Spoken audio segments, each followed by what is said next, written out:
this show, because why not?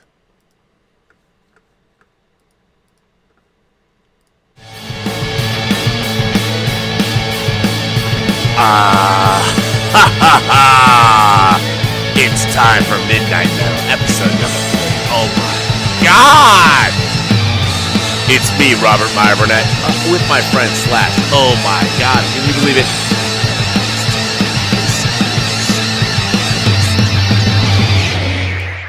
On YouTube. And here I am, yes, ladies and gentlemen, boys and girls, gentle beings, kind souls from across these, the 28 known galaxies, however you identify. We don't care. Because you know what? If you're here, that means you're fucking metal. And this is goddamn Midnight Metal, episode number 30. And you know who's here with me? I have an unbelievable two people from around the world that if you don't know them, you're lesser human beings. You just aren't as good as I am. Please welcome Andre and my co-hosts on this night's show of Midnight Metal. Let me ask the two of you, Andre, are you both feeling fucking metal? Yes, absolutely. Feeling so metal tonight, Robert. Fuck yeah, Andre. What time is it in Norway?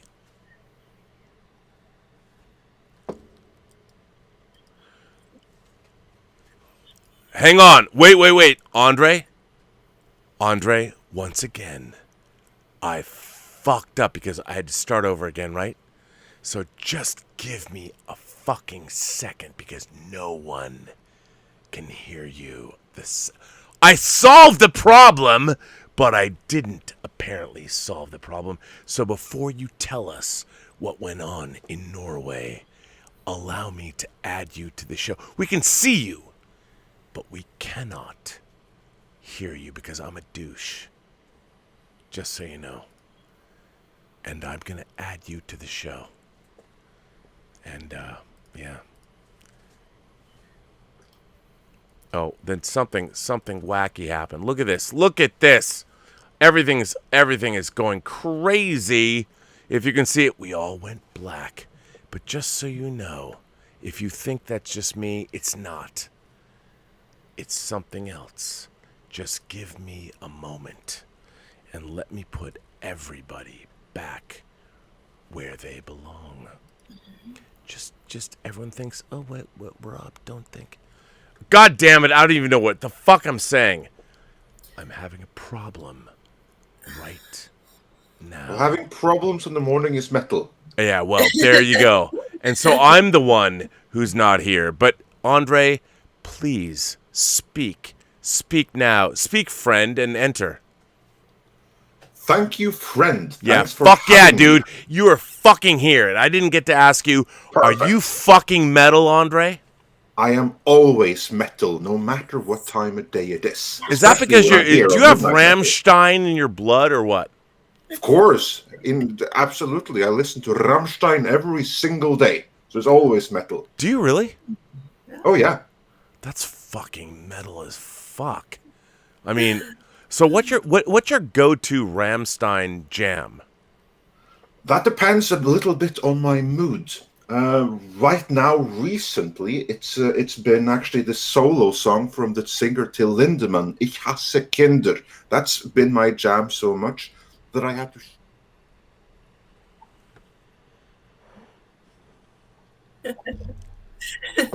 Wow. And now, is the Norwegian soul a little different from the rest of the world? Is the Norwegian soul more metal than the rest of us? I mean, is there something? Is it the cold? Is it the socialism? What is it that makes the...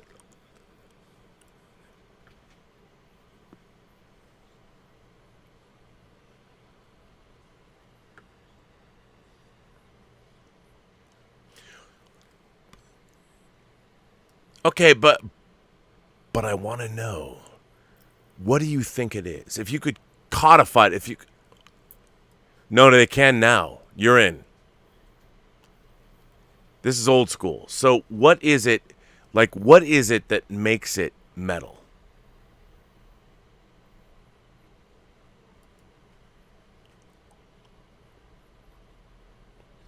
Wait a minute. You know what? For whatever reason, hang on a second. I do not know why. You're right. You're right. They cannot fucking hear you. And this is my what? I've done this.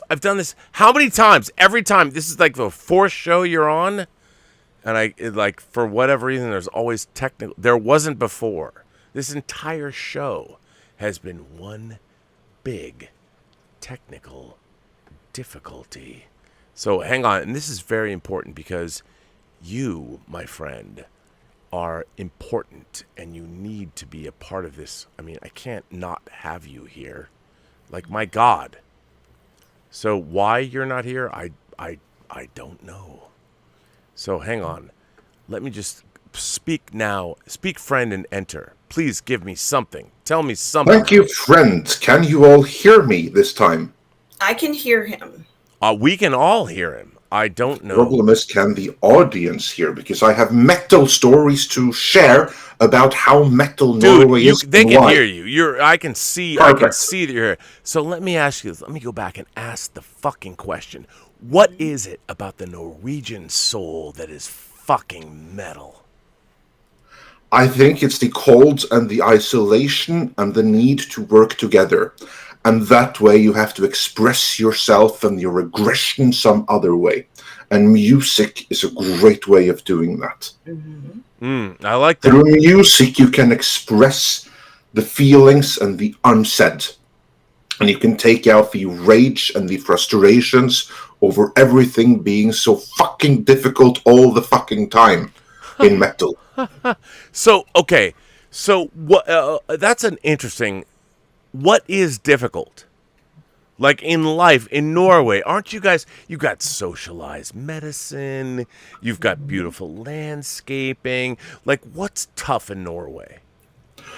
That you have a natural disaster going on 24 hours a day, 365 days a year. Global That's warming? one thing. Yeah, that has made things worse because now you have like more extreme summers and like more extreme differences. So like, for instance, the last few weeks, it has been every single day, it has been intense heat. It has been intense rain. It has been thunder. All of them in between, mixed between each other, sometimes several times a day. So that's one thing. But traditionally, it was like the cold, arid winter landscape for large parts of the years. Only so much vegetation will grow. Only so much things you can like crop.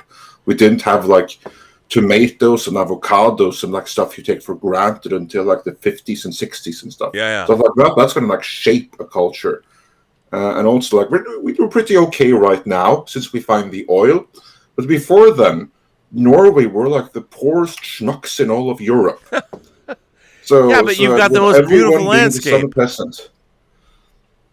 Yeah, and those, they may have been pretty to look at, but you had to fight to live in them. Pretty arid stuff, all in all.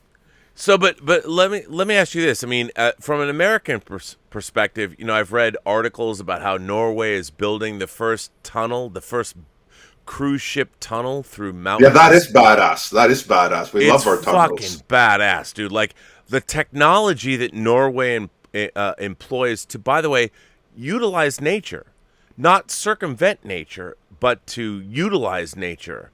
Yeah, I mean, that's one thing you learn from being here. You learn that nature is not something you can beat into submission. If you want to survive it, you have to work with it.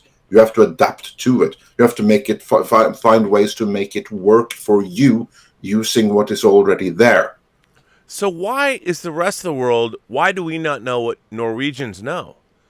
I mean, like, I was looking at the, I actually read an article with schematics about this actual cruise ship tunnel. And then Norway, I mean, the construction projects Norway is doing is like Elon Musk building a gigantic spaceship to go to Mars. What is it in the Norwegian soul? How is it that Norwegians are so far in terms of their thinking, so far in advance? Say, I mean, We can't even pass an infrastructure bill in America, and Norwegians are building a goddamn cruise ship tunnel through solid rock. What is it about Norway? What do you guys have that we don't? Well, to be fair, though, that's the only thing that we can pass. I mean, you don't see any spaceships coming out of Norway, although plenty parts for other things come out from there. But no, really, it's. I think it's something with infrastructure that's particularly easy to pass, because that's something, again, it's something ingrained. It's something you have to work with. You always have to pass a huge distance. You want to find a way to make that easier. That's something that's going to be like part of the blood and second nature. And you see like that, there's like constant reconstruction in the infrastructure all the time. Like, for instance, the roads. I don't live too far from the center of Oslo, and the road that I have to drive. Well, hang on. You have to explain to the viewers, what is that?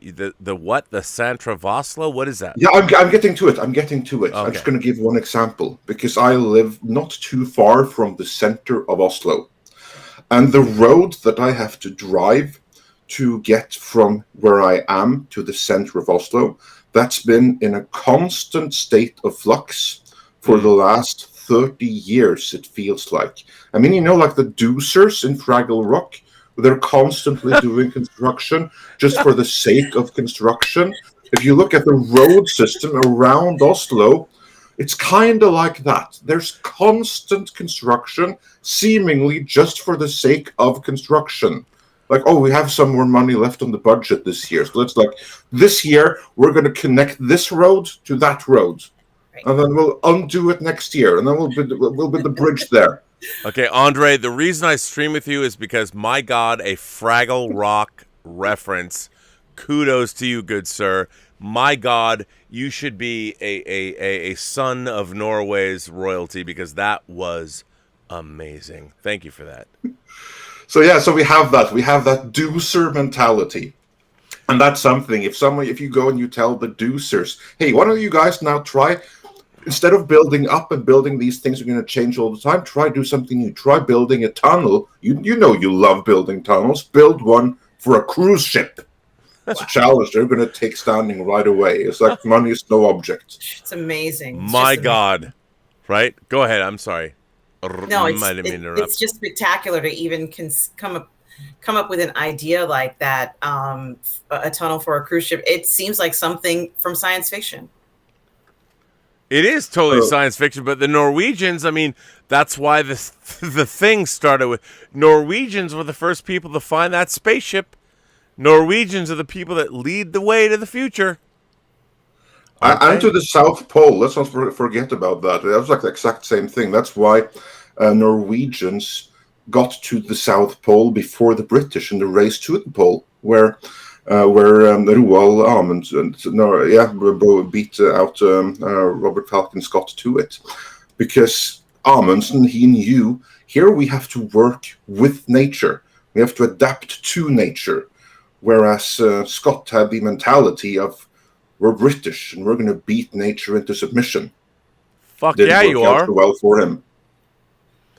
Well, now, Andre, on that note, I have to ask you, and what is the two of you, how are your feelings about director Paul Verhoeven? For those of you who don't know who that is, Paul Verhoeven, I mean, first came on to the scene, maybe was made aware of worldwide audiences. He's a Dutch director.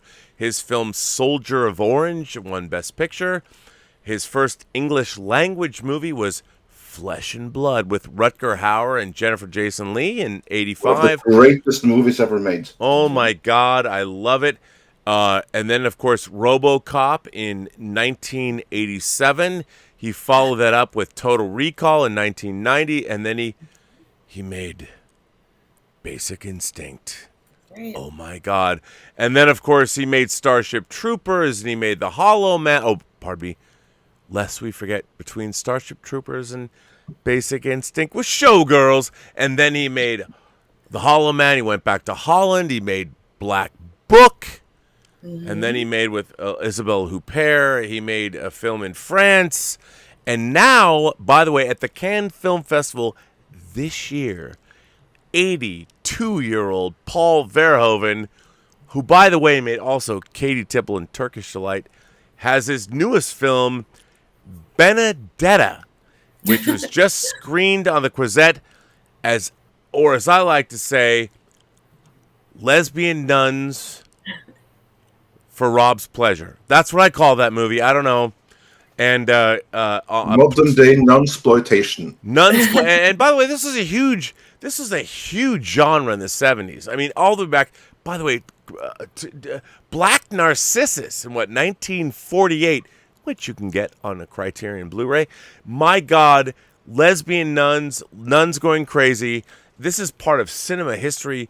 I mean, when you think about the great genres, westerns, legal dramas, science fiction, horror, don't forget lesbian nuns, because they've been with us for a very long time. And this, by the way, like many of Paul Verhoeven's works, it was based on a book, a real book.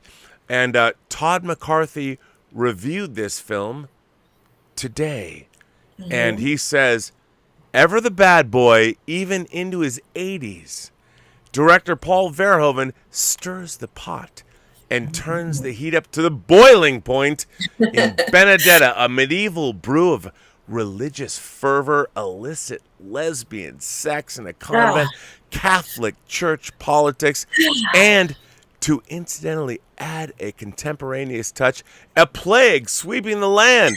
Yes. Shot 3 summers ago in Tuscany and delayed in its Cannes Film Festival premiere due to the 2020 edition's cancellation. The film, like all the director's work, is wild, intelligent, pulsating, provocative, and vibrantly alive. Cecil B. DeMille would be outraged, while Ken Russell would be wildly jealous. And let me just say, that's what Deadline is calling this movie.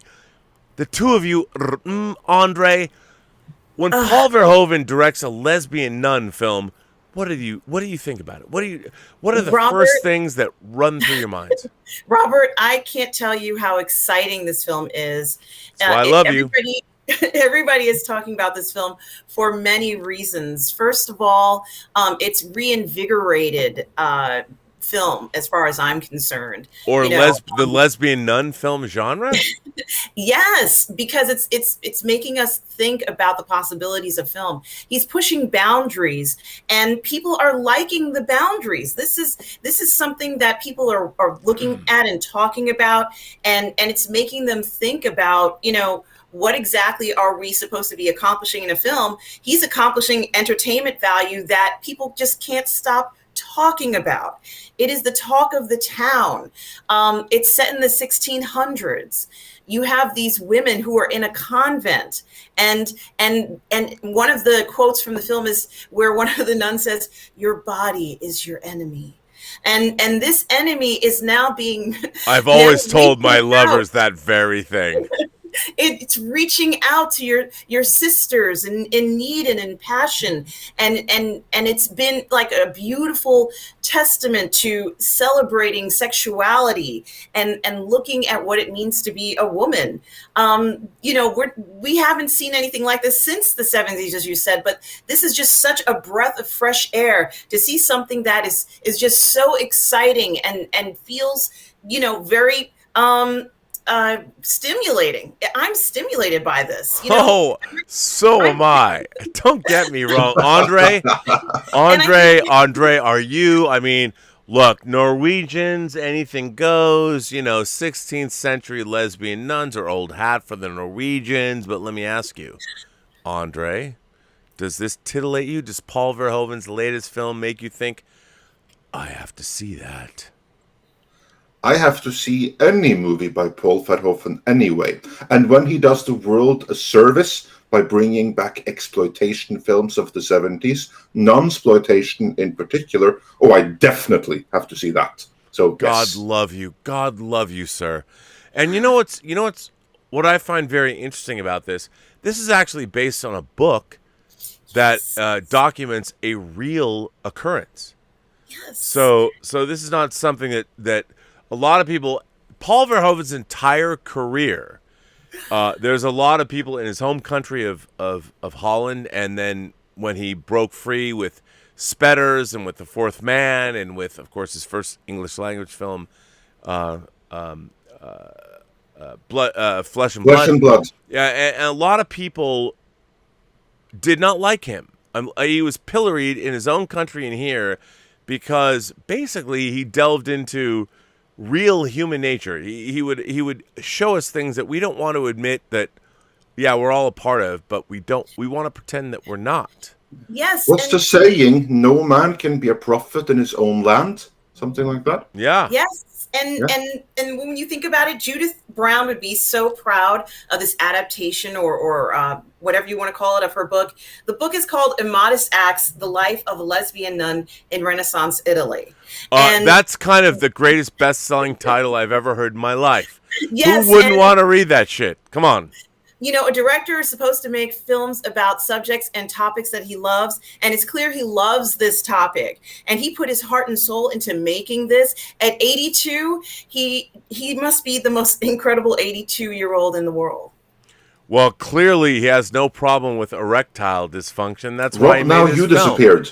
And Rob, God can't bless hear him. you. Let me just say, I would love to read this from the I can hear you. Andre, Deadline can you hear me? review. I hear you just fine, but I don't hear Deadline Rob. review says. Okay. Wait, hang on. I can't hear you. Wait, I just Yeah, had wave it, at him. Disappeared. Rob, To be clear, we can't hear you. there's sex. Well, question is, can the chat hear him? Oh, this Some is a of good it question. may go over Let me the ask top. one of Like, the persons in the hello, chat. have you seen the violence in Starship Troopers? Or Under the Bottom? Oh, so there's room Or jumps. maybe it which was is the awesome. two of us that And there are disappeared. bits that will no doubt appear I'm over just the asking line now. and perhaps It's just starting to get exploitative. hot, Andre. Oh, no, You they think? can hear everybody. Nudity abounds. Okay, so why can't But then we it hear wouldn't be a Robert? Verhoeven film without it. At the same time, however, the director has inhabited this uninhibited realm for a long time and well knows how to mix the serious and the provocative with humor and self-conscious outrageousness. When we see a sex toy one of the nuns has hidden away, the whole audience in Cannes laughed. With I don't know whether he knows. not He can't at tell. Yeah, no, I don't think Verhoeven's he can tell. But the chat can hear all of us, so And that's you know metal. what? My Yes, God, if there's agreed. one thing So we our have like a culture one-way needs right blind now situation. is to I remind can put ourselves him on. we're human beings this is not that really the really right thing to do, but we're down to fuck. I'm sure We're he'll not discover people it. that, It'll be hilarious when he let's talk does. about, look, I'm trying to I'm tell not him against that. empowering everybody. He can I'm figure not. out the Which is all good. every from the But you chat know room what? he When I asks see a us. pretty girl, Yes. Let me see if I can my just dick send him a gets message hard. on I'm Facebook. not gonna lie. That does not mean I'm going to like come up to her and accost her. But biology defines human civilization, and I feel that This has never happened before, where both of us can't hear. I mean, we've had technical difficulties, but Well, he can't hear us either. Otherwise, he would be he reacting. got to the us message. saying, He Don't picked up his phone, and he understand. knows now. Yeah. I just sent him a What do you message guys on think? Facebook.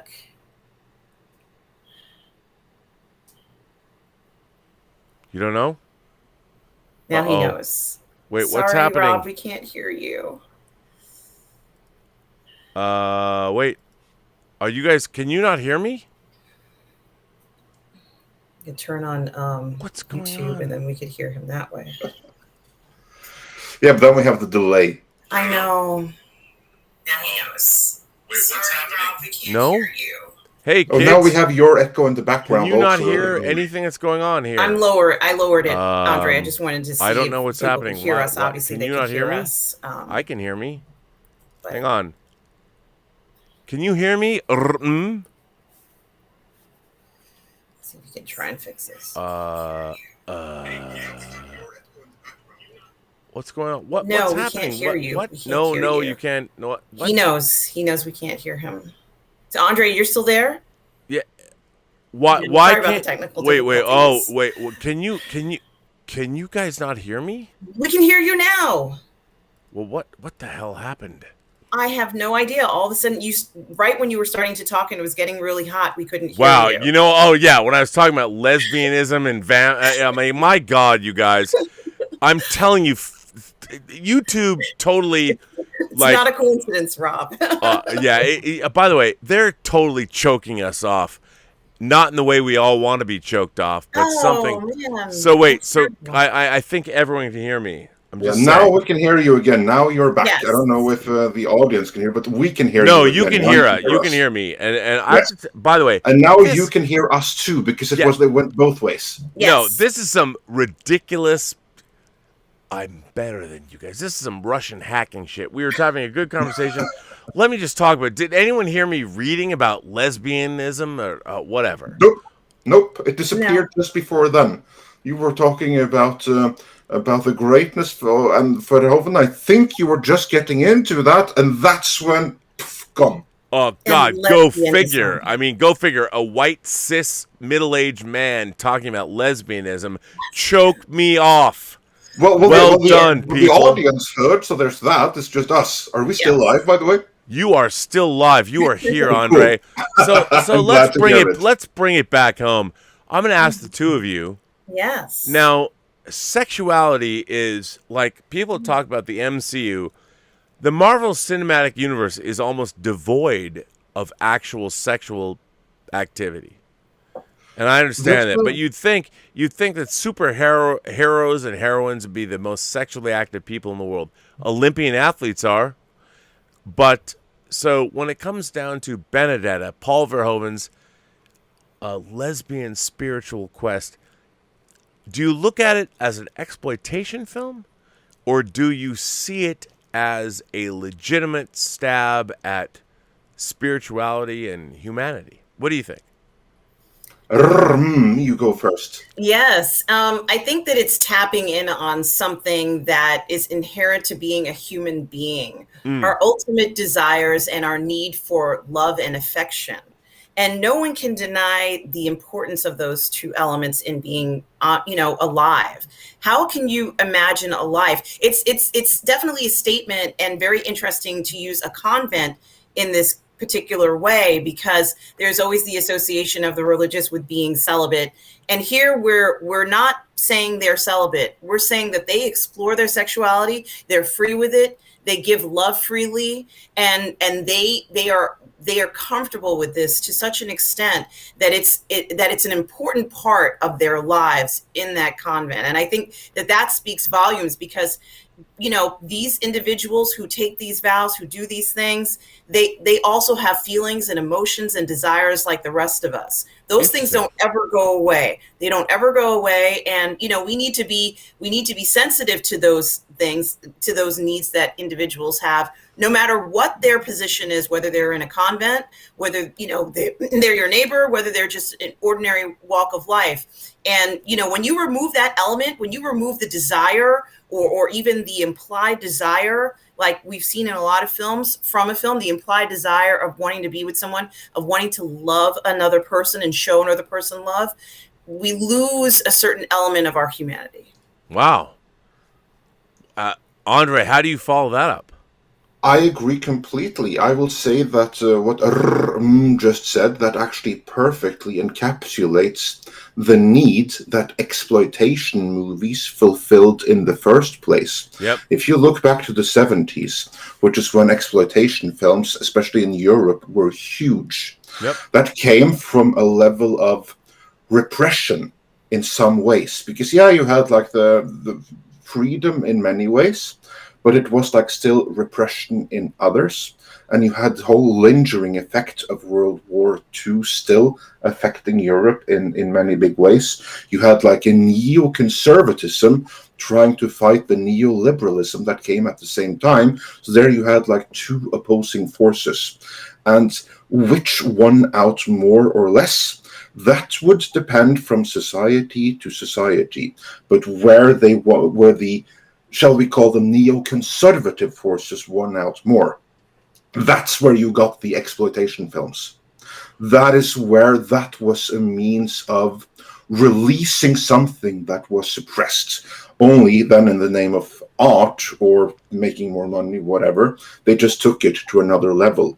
And I will say that the movies that stand out, the ones that we really have today, which are among the greats, that would be the ones directed by the likes of Jesus Franco and by Joe D'Amato and Bruno Mattei. Like, these are filmmakers that, they were exploitation directors, but at the same time, they had a vision, they had a visual flair, they had a sense of art. There was something more to their work. Mm-hmm.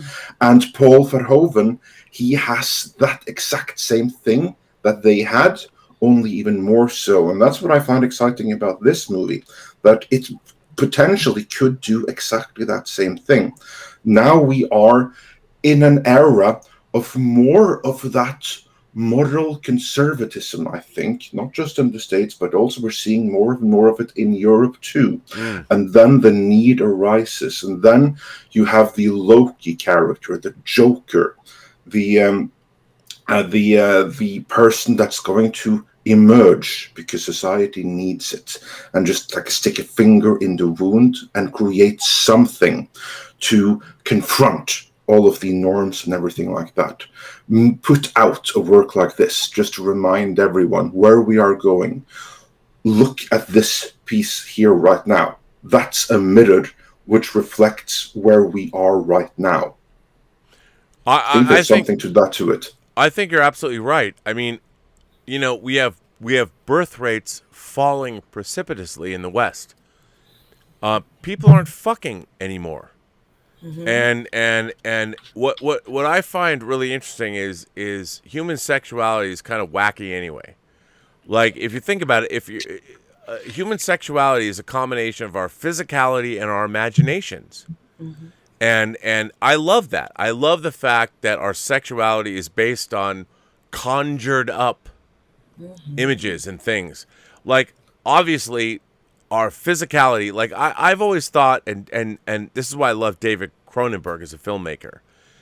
Cronenberg's body horror movies are all about the fact that we are beings of spirit and intellect that basically exist as meat hard drives. You know, our brains or whatever, and our spirits, whatever you want to call them, we exist in these physical meat sacks that are at any one time subject to deterioration, whether it's cancer, whether it's cold, whether it's whatever. Our spirits and our intellect are trapped in these bodies at any one moment, will revolt against us. And Cronenberg's films are about that, whether you go back to They Came From Within, or Rabbit, or The Brood, or Scanners, or what everyone knows, The Fly. You know, poor Jeff Goldblum. He didn't know there was a fly in the goddamn telepod chamber, and the computer that he'd made, they're like, well, there's a fucking fly in here, so I you know. So he gets transmuted to a fly, and he deals with the flesh, and it's all about, he couldn't figure out how to make it work, but if you think about human sexuality, it's kind of silly. You know, intellectually, it's as they said on Star Trek.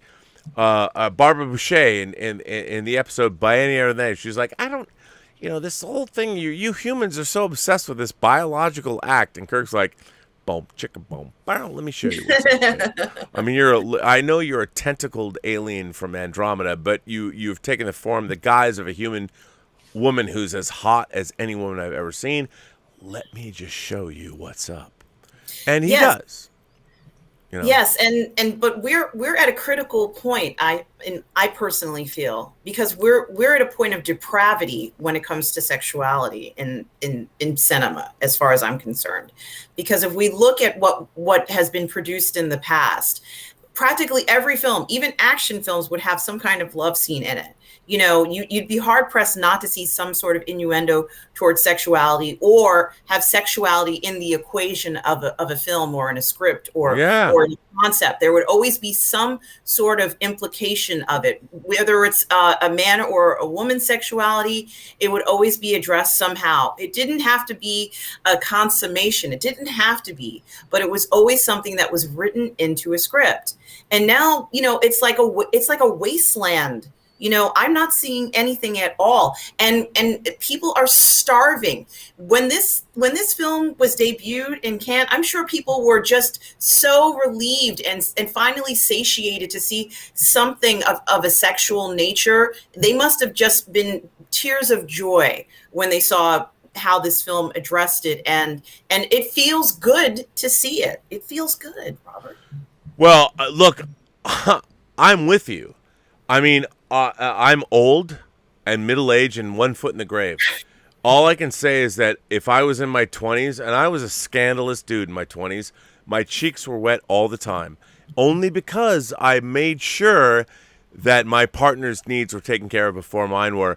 Nowadays, I'd have to sign a fucking contract. I can't even believe I didn't have to swipe left or swipe right. I had to walk into a bar, sidle up to the bar, and meet a girl and have some kind of one sentence. You had one sentence to make a girl answer you. And if it wasn't good, you were fucked. That means you had to have game. You had to be able to walk up to somebody you didn't know and look them in the eye. This is not swiping right or left. This is all about you need to live. And I feel like we especially in America, we've turned into a nation of people that have never been anywhere. They've experienced the world like I'm doing it right now in front of my computer. And it's like, every country even has a different smell. By the way, an intoxicating, gorgeous, beautiful smell. Oh my God, I can smell Barcelona right now. Oh, so good. You go to Barcelona, let me tell you, every night can be the best night of your life. I'm just saying. I can smell true. Amsterdam. Paris, Portugal, Amsterdam. Andre, what was the best night you ever had in your whole life? Ooh. Wow. Come on now. Oh yeah, I have no to. secrets. You don't use names. Just tell us what was the best, most unexpected night you ever had. I have to think because there's so many to choose from. I have to choose them. Oh, choose them bravo! Oh, bravo! Andre, Bravo! Andre. My You God, can hold Andre! it on us. I bow down to you, sir. I bow down. Yeah. Amazing, Okay, amazing. It was a night out. Let's see, how many years ago was this? It would have been around 16, 17 years ago. Mm-hmm. And I was out with a date, and I was hoping to get her all to my own. But it was the last time that we were out in a certain town, so she wanted to go out dancing with some friends. So we ended up doing that instead. But it turned out to be a great experience because me and another guy in the group, we were locked out from the place where she and her girlfriend went in. Yeah. And no, sorry, it was full. You guys, you can't come in. So our lady friends, they then were inside of the premises, while we were left outside. Oh my! And I was able to use my gift of the gap to con our way in anyway. I made up a complete bullcrap story. God no, you have to let us sir. in. God bless you. Because of this, and the guy that I didn't really know him because he was the partner of the other one. So I made up, and he was a little bit older. I was a student at this time. So I made up this story about no, we have to go in. Look at this gentleman right here. We're part of this student thing, and this guy, he's actually one of those people organizing. And you have his students running around here completely unattended. You're ruining the whole thing. It's okay, fine. Coming. It was complete bullcrap, but I made it up on the fly, and I was able to get us in. And then we had such an amazing time at the club. I'll bet you did. And then we still got that private time later on. So yeah. My God. Now this is a fantastic story. I have to say, by the way, I didn't even know this. A very generous, very, very generous tip came in hours ago that I didn't see, and I hope Martino Sumoni, my favorite Italian, a French, Swiss, he's on the border. Hello, Martino. Martino says, please stop repeating word for word the conversation I had with a friend just yesterday. It's scary. I was talking earlier, by the way, about corporate science fiction films. Rollerball, Life Beyond Consumerism, Climate Change. Should I look for a wire in my car? Love. Martino, you know you and I park our shuttlecrafts in the same shuttle bay. I just want to say, like, I don't tap anyone's phones. I actually have satellites orbiting the Earth that are tapped into Elon Musk's and the Russians and the Chinese. I know what every one of you are doing at any one time. So just so you know, this YouTube channel, it might be small, but that's part of my stealth thing. I know what you're doing. So by the way, don't ever think when you're alone, I'm not seeing you. Just saying. I mean, what do you want me to say? I mean, and Andre are here. They think they're just having a good time, but actually they're being profiled, and they're going to be recruited soon to join the New World Order, just so you know. And by the way, I've gotten so many offers of that already, so yeah. Yeah, well, no, these people I know, the offers are going to be better. Okay, sounds better. Yeah, because they'll take care of your wife and kids and all their education up until the next 2 centuries. Do they have a good dental plan? Totally. I mean, oh my God. Oh my God. By the way, they really want you to switch out your teeth so they can put microchips in them to make sure they can track you from the moon. Just saying. So anyway, guys, Paul Verhoeven's legacy. I mean, the man's 82.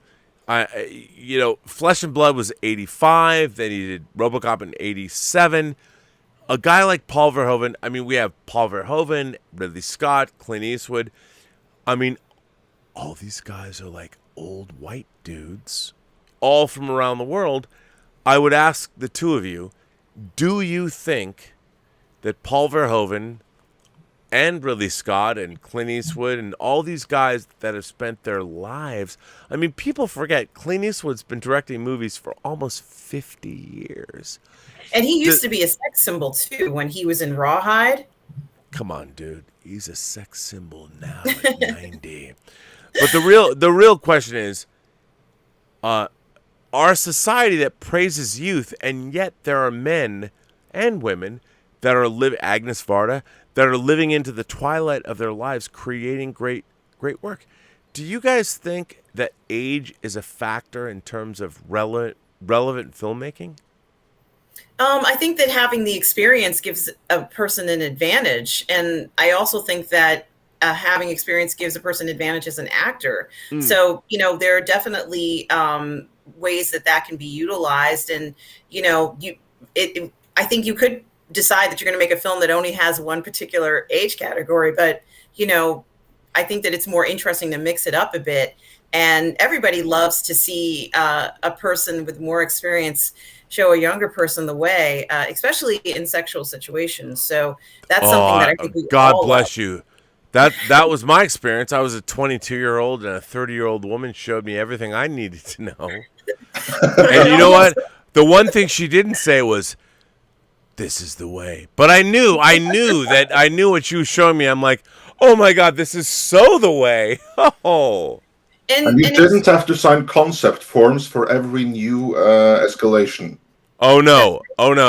She escalated it very quickly, and I couldn't believe where she took me. I think every 22-year-old male should meet a 30-year-old female and get busy, because my God, was that amazing. And those directors, I mean, they're showing us time and time again that they can produce great work, and they're versatile, and they just have incredible talent. And honestly, we want them to continue as long as they can. I mean, I know that people do retire after a certain age, but I don't think these guys want to retire. I don't want to see them retire. And if they can stay fit and they're happy and healthy and giving us work like this, like Benedetta, please don't retire anytime soon. Well, I have to. Scotty G, SWGI 87 says, "What about him? Him, the band. I'm sorry. Do you guys know the band Him?" Yes, I know them. I know And him. Scotty's like, well, what about them? What do you think, Andre? What about Well, him? I haven't been up to date with what him has been doing the last 15 or so years. But at the time when I knew of them, they were fine and they were doing their own thing, I guess. And of course, maybe they've gone completely off the rails or something in recent history, Yeah, but that's escaped me. But also on that note, to get back to the original question, I think it's actually really important that filmmakers, those that have the talent and the skill to tell stories, never stop, never retire. Or I you agree. can retire like 5 seconds before you kick the bucket. Yep. That's when you retire. And I think it's really important because when you have someone that was around long before the current generation of young and hip filmmakers, because they're all part of the system, and the system, the whole world around, the whole infrastructure, that kind of like changes, right? So everyone that comes out at a certain period of time, they're going to be a product of their time, which is fine, can't really Right. be helped. But then, as years progress and generations come and go, you are no longer a product of the time we're in. You're still a product of the time when you came out. Right now, I think that Hollywood is in one of the deepest, darkest chapters it has ever been. I agree. And the directors that come out of this era play into that system, because you have to be part of the system in order to get like the big gigs and everything. But then you have those from generations past, when things weren't like this, that have been around the block a few times. They're in a position to recognize, because they may have seen this before, or they may have recognized the stories of what their generation before them, what they had to fight for freedom of expression and everything like that. They're going to recognize that we're in a really dark place right now. We need to counter this. And they're the only ones who can. I will give like one fairly mundane example. Just look at the state of action movies like 10 years ago. Action movies were getting really safe and tame and action, or like really stunt driven, without there being any kind of meaning or significance behind it. Yep. And the one that really stood out was Rambo. It took the 70-year-old Stallone to come back to doing what he did. Well, I want to point out, just to clarify, that was the fourth Rambo sequel from First Blood. Because you had First Blood Part 2, you had Rambo 3, you had oh no, maybe it was the fourth Rambo sequel. No, it was the fourth Rambo movie, the one in Burma. Yeah. It was an action movie that had meaning. It had absolute brutality. Amazing movie, and there weren't any movies like that at the time. At the same time, it had that exploitation element, and it was true and proper. The graphic violence was amazing. And it's, in my opinion, it's the best Rambo movie of all time, and it's one of the greatest action movies of all time, and it's a movie that actually had a message. It was the movie that people needed. Like, events just conspired to bring out the right voice, and that right voice at the time was an almost 70-year-old man, a man who should no longer be doing action, who should be too old for it. But there were no new ones to continue what he did, so he had to come back to do it. Well, let me ask you this. I mean, this is something I get asked a lot on my channel. I'm asked, who are the new action heroes? I mean, you look at Brad Pitt as a stuntman in Once Upon a Time in Hollywood, and his, his middle-aged chest looks great, and he's still pretty. But, like, where's Charles Bronson from Death Wish? You know, where's, like, Robert Ginty in The Exterminator? I mean, we don't. I feel that what's weird to me is that with our gender politics and all that, what's going on, that the idea of a man who can take up arms and do good is somehow a wrong thing. Like I don't want I don't want Charles Bronson to talk the bad guys down. I want him to unleash with his flamethrower and burn those motherfuckers to the ground. I mean, the whole point of the movie, the whole point of the story is to be cathartic. I mean, we're supposed to live out our violent fantasies about what we want to do to people who've harmed our loved ones. We want to be able to do that in a movie. And I feel like what's so strange about our modern age is that people are like, oh, no.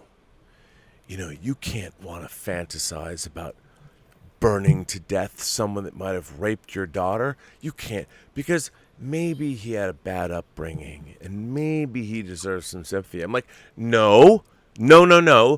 That guy deserves to fucking die. And there is no... and in fire. In fire. Yeah. I mean, like, I'm going to put honey all over his body, dump army ants on him, then douse him with a flamethrower or whatever, and then light him up. And revenge movies are so satisfying. Yeah, and it's like, why do people want to believe these days that human beings are like, oh no, like we're really good, like we don't want revenge. Like, oh my God, for real, human beings. Here's something we want to fuck, and we want to fuck people up that have fucked us over. These are okay. And you know what? I think we should do all three at once, because that's the ultimate, isn't it? Well, what did you guys think about the Taken series with Liam Neeson? What was your opinion on that overall? Look, he didn't ask for that. People took his daughter. It's like, hey, you know what? If you've transgressed, fuck you. I'm gonna fuck you up, and I'm gonna kill all of you. Which is how life works. You be nice, I have no problem. You kidnap my daughter in Europe, I have a special set of kills. I will find you. I will come for you. I will find you. And I will end your fucking life. I'm like, fuck yeah, Liam Neeson, with your Irish brogue. Go kill those motherfuckers, because they all deserve to die. It's Andre, not even about Ireland. It's about this one dude. Harrison Ford is a handsome, strapping guy. I loved Air Force One. But Liam Neeson would put his head into the fucking concrete. Liam Neeson is the biggest motherfucker in the world. And if you give him a chance, he'll get your daughter back. Andre, what are your thoughts? Yeah. I've actually only seen the first Taken movie, but I think that's a great movie. I would love it. So satisfying. Such a satisfying movie. And you know what I think is like frustrating with that movie, because it's a European movie that happens to star an American actor, but it's a European movie. And one thing that I think is really telling with that movie, a little bit of the state of Hollywood, is that it was butchered completely beyond belief for its release in the US. Yeah. Yeah. And then an edition came later, which was called the Extended Harder Cut. Yep. And that honestly bugged me, because I was like thinking, but don't you see that what you call the Extended Harder Cut is really the standard cut, the only one there is? Everywhere else where it didn't have to be cut to satisfy culturally incredibly conservative norms.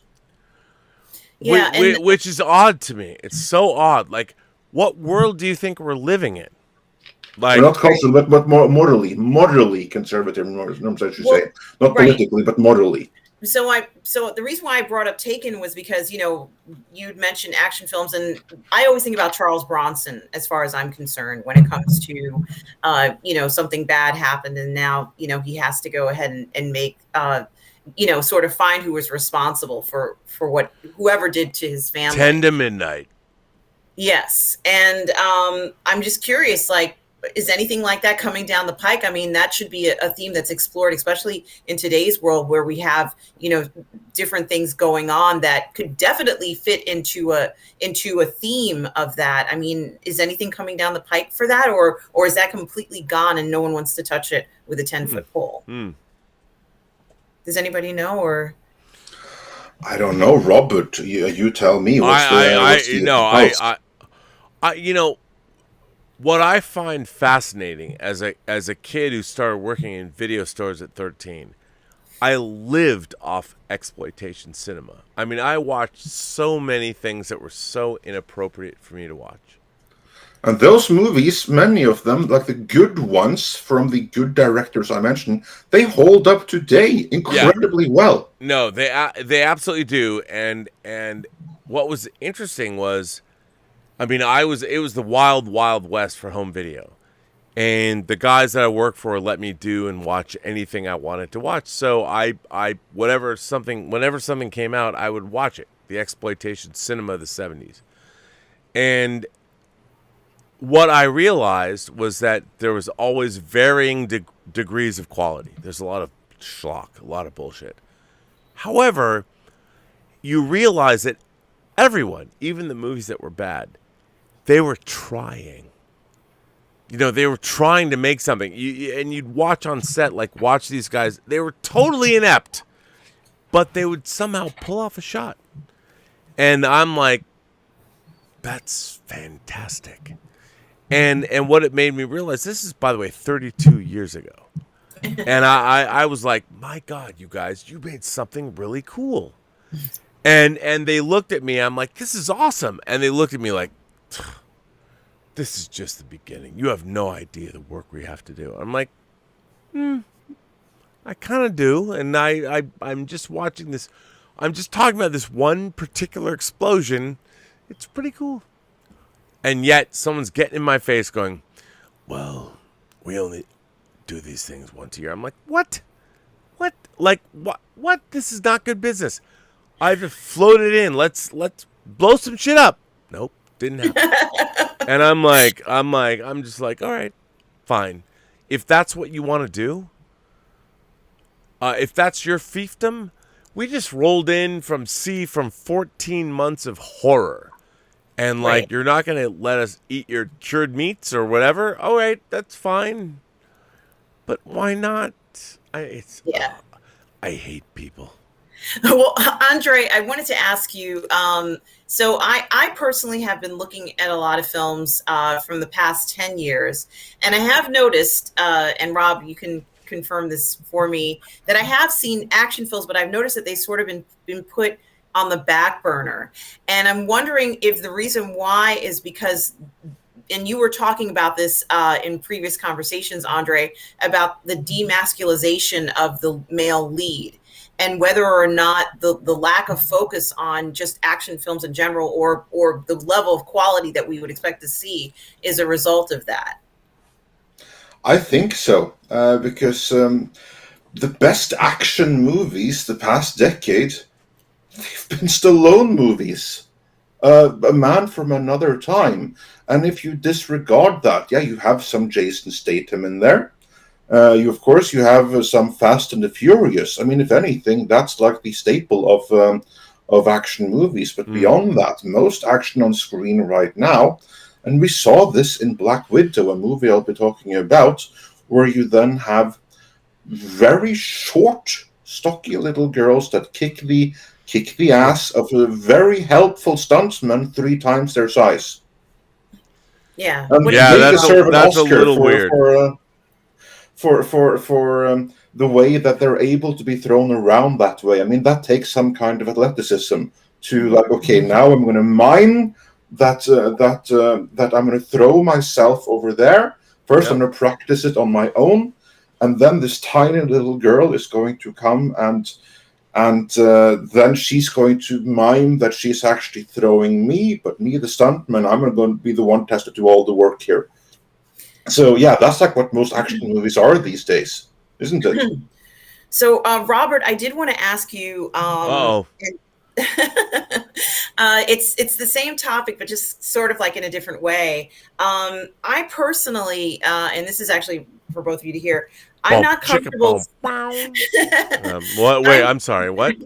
I'm not personally comfortable seeing someone who, let's say, is like 100 pounds and is not a martial artist. Let's say a person who we know is not a martial artist, not Sure. a trained martial artist, getting into fight scenes with a man who, let's say, average guy, 150 to 170 pounds, Sure. and miraculously kicking his butt, unless you have like a weapon or some, I'm not trying to rewrite this, but for me personally, I'm in disbelief when I see something like this. Would you say there's no verisimilitude? There's no verisimilitude, and I happen to know for a fact that I personally, I think that there is some importance to having someone who is a martial artist do that role. But even in the martial arts that I grew up watching, Robert, I remember if there was a woman who was fighting, she would fight, she'd do well, but like she had challenges, like it wasn't all smooth. She wasn't always defeating the person. She'd do a certain level and then maybe run away or escape. But it wasn't 100% defeat. And I just want to get you guys' opinion about the notion of representing a realistic fight sequence for even for a highly skilled martial artist who makes these films. Even in those films, many of those women are depicted as still being very, very challenged to even go into a fight with someone like this, and often not winning the fight in past films. Look, I think you bring up a great point. I mean, what I find strange about the modern age we live in is that, pardon my French, but men and women are not equal. We're not. We're not equal. And I mean that from a physical sense. I don't mean that from a personage sense, from a human sense. Like, I don't care whether you're male or female. If you're a human intellect, we're all equal. We can do whatever we want. We have a society where we can actually exist and do whatever it is we want, which is amazing. But when it comes to men and women, we're not equal. We're biologically different for our very DNA. Yeah, to even hammer in that point, just to emphasize what I think you mean to avoid the cancellation attempts, men internally with men aren't equal. A big man is not equal to a small man. Like, for instance, if you just look at a big man fighting a small man, big man is by default going to win. Yes. If the small man has practiced loads of fighting and martial arts and stuff like that, he has a fighting chance against an untrained big man. Absolutely. If the big man is also trained, small man again is going to win. And you have the same thing internally in like a physical matchup between a big woman and a small woman. By big, I don't necessarily mean wide. I mean taller, and because of that, simply having more muscle. Gwendolyn Christie. The taller person, exactly. Yeah, she's going to beat the hell out of most other women. And a smaller woman, the only way she's going to have a fighting chance is by having professional fighting experience. And even then, it's no guarantee. Because, again, a smaller person that's a trained fighter only has a fighting chance against a bigger, still no guarantee. And then that's only within each gender. If you then match gender against gender, difference become even more pronounced. Yeah, no, I couldn't agree with you more. And what's so strange was, like, up until about 6 or 7 years ago, I liked all people for movies I was making. Like, I never once thought, well, we have to fill our quota and find a black man. I never thought about that. It was just like, I found dudes that wanted to be in movies. And my casting director would pick some, and they would come in, and some of them dressed up.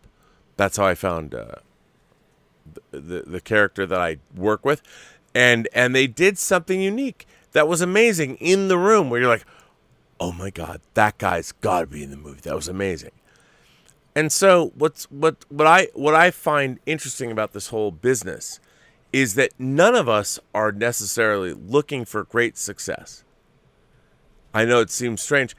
I didn't think Tango Shalom. I'm like, my God, the movie's gonna gross $10 million times 20, and I'll get paid. I didn't do it for that.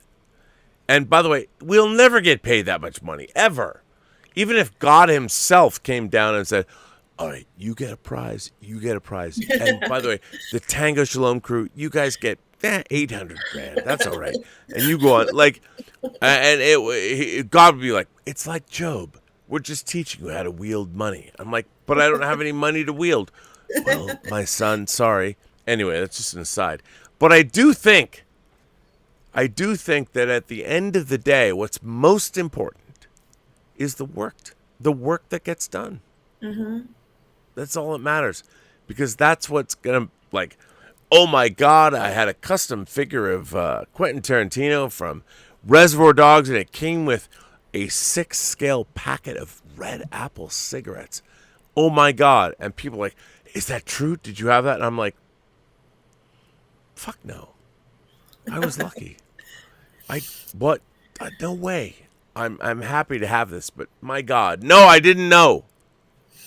Andre and Rob, recently I watched a very popular series on a streaming service. I'm not going to say what the streaming service is.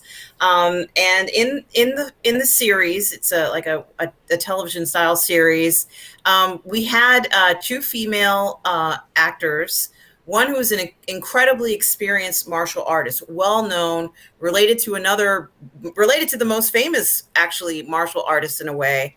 And another one that does not necessarily have the same martial artist background, but in the scene, they both had to do a fighting scene, and the scene was a complicated scene as far as I'm concerned. And I think that considering the credentials of both individuals involved, they did a good job. My question, though, is it fair at this point, and let's say in 2020, 2021, for us to have individuals who don't have any martial arts experience or even fighting experience to assume a role of a character that's known for fighting? What are your thoughts? Well, it's called acting. So as long as you can act the part. I mean, like, for instance, look at one of my favorite fighting movies ever, Warrior. The movie with Tom Hardy, and that guy's such a great movie. And it looks as though Tom Hardy is going to absolutely mess everyone up. That's in the movie. In actual reality, it was quite clear that no, I can't do any of this stuff. Yeah, like, he had to work his ass off to be able to move to pull off the moves, but I believe something that he would last 2 seconds against a real fighter. But still on screen, completely and utterly believable. Yeah. I mean, it's called acting, so I don't think that should be a required expectation in the slightest. No. Just like with any other things, that's like one thing that I really dislike.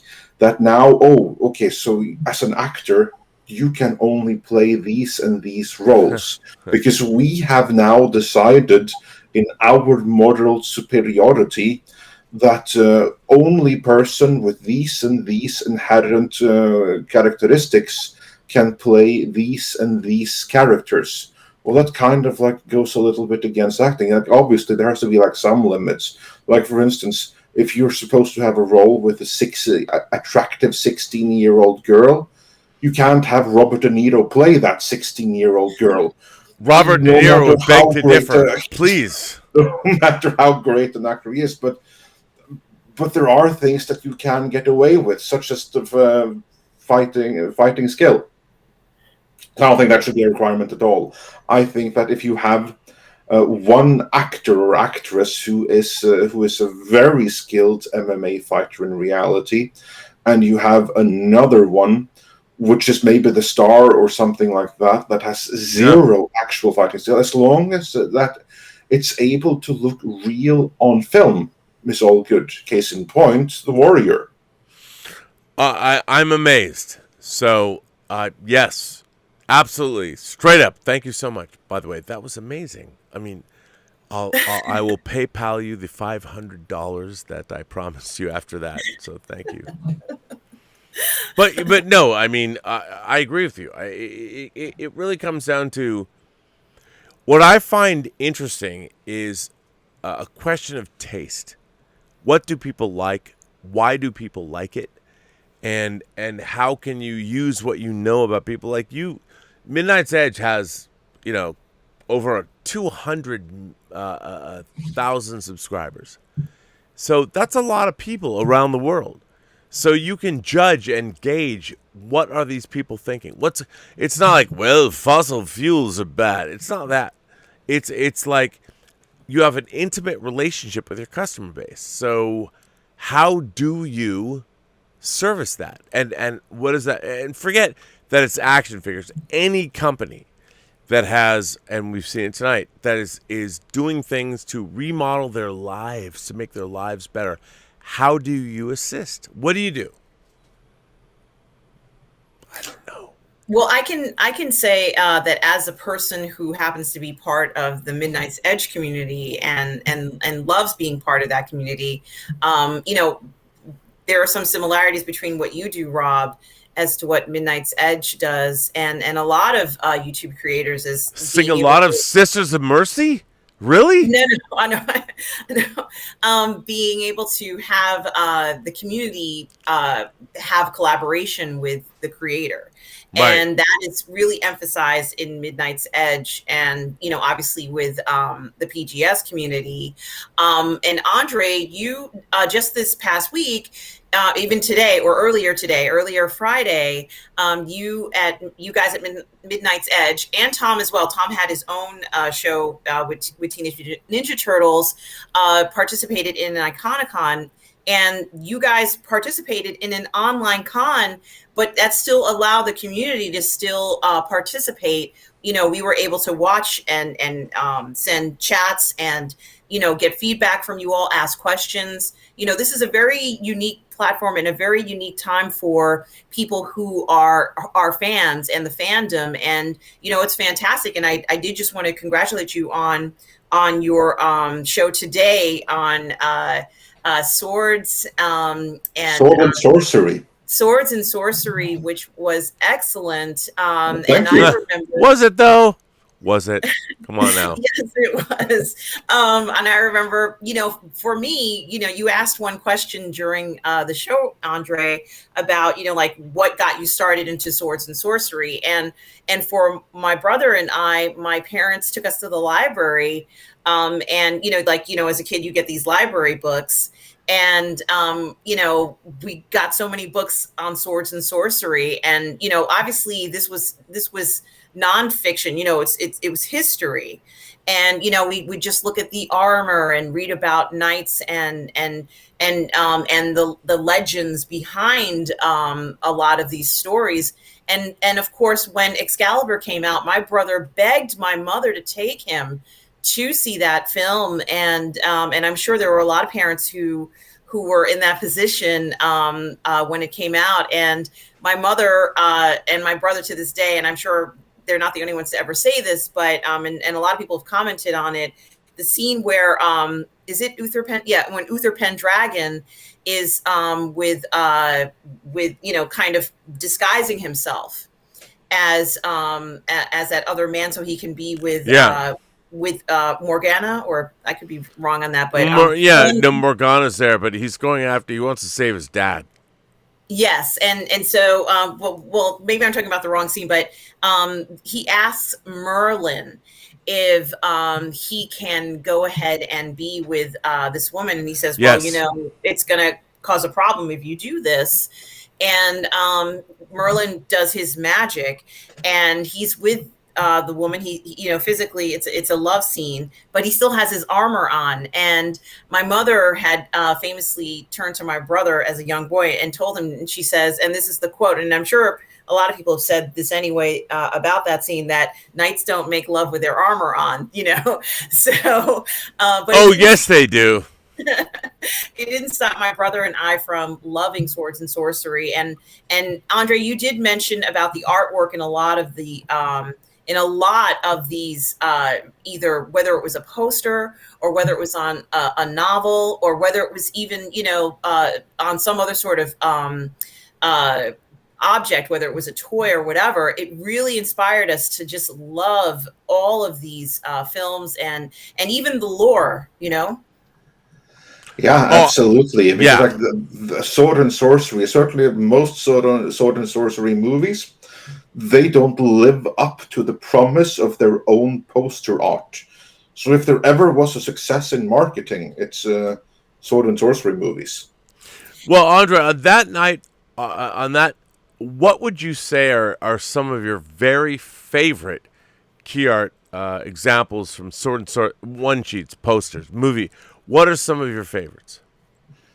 Some of my favorites, well, there's obviously the Conan the Barbarian, the one with him holding the sword with Sandal Bergman there Yep. down by his feet and everything. That's like the greatest example of all. But beyond that, the key art for Deathstalker, my God, it's amazing. Mm.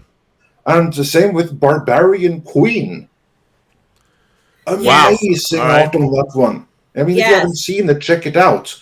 I mean, when you look at the artwork for Barbarian Queen, it looks like the best movie ever, doesn't it? Yes, it Well, does. look. Let me. But I'd love to run that down further. So initially, you like these things, but why? Like, and I asked this question about myself too. Why do we internalize what we are? Why do we not share how why do we not share the depths of our desires? And then when we finally wind up with a significant other, we have to figure out how to break my insane obsession to them. Like, how does that feel about you? Like when you're ordering this stuff, how do you feel about it? You disappeared for a second there. Could you repeat the question? Well, like the question is, like, in our modern age, how do you feel about where we're at as a people and what I'm going very broad. I mean, we used to have very defined, based on our biology, roles in our society. Like, when we were on the African veldt, you couldn't hunt down big game unless you were a big dude. Otherwise, you'd die. And then the females of the tribe would go back in and protect their young. Well, nowadays, the people that would have to go out and solve the problems are vilified for no reason at all, other than their perceived color or. So, what happens when we live in a society where half of our population is marginalized, and yet we need that same population to say, go to Mars? What do we do? I can tell you, but at first I want to hear what has to say about it. Oh, this is a difficult question, and I think I wasn't fully paying attention. It's okay. Neither was I. Then, So it's then all I can good. then I can go first, and I can answer the question. Okay, I'm Basically, sorry, Andre. what he's asking is like what you're seeing right now, and this isn't the whole world. This is America. Yeah, First it's and America. foremost. It's Hollywood. It's yeah, and then you have some spread of it with CRT that they're trying to infuse other places with resistance. Because like even at universities in Norway, deans have come out and said we need to stop this insane, Yeah. subversive authoritarianism. Well, I can tell you what happens if you let that run amok as a society. We have plenty precedents for that in history. Yeah. When some kind of equivalent of that comes to a society before, it is either stopped or that society decays and collapses and it never reemerges. I mean, what you're seeing right now, the splitting of the United States, that's the splitting of Rome all over again. Yes, And it that was is. the end of Rome. People didn't realize it at the time when Rome split into the Western and the Eastern Roman Kingdom. But at the time, it just looked like, oh, we're just doing like a peaceful divorce here because we have this like thing we're going to carry on as before. That's what people thought at the time. Only in retrospect, one realized, no, that was the end. That was the end. Right. And you have that in every other society too. When a society crumbles from within, it's over. And what we're seeing right now with those things, with those changes, when you vilify the people that are the ones that protect and that lead the charge, and this isn't just like a social construct. This is fundamental in the build-up of society. You have that not just in humans, you have that in compatible animal kingdom too. Exactly the same things. You change that up, society crumbles. But only this society, and that leaves then the people that you don't necessarily want to take over and do what they want, because then you've just like wiped, or you haven't even wiped them off. You were able to dispatch of America without shooting a single bullet. And I'm sure some people will recognize that quote. By simply subversing society so it crumbles from within.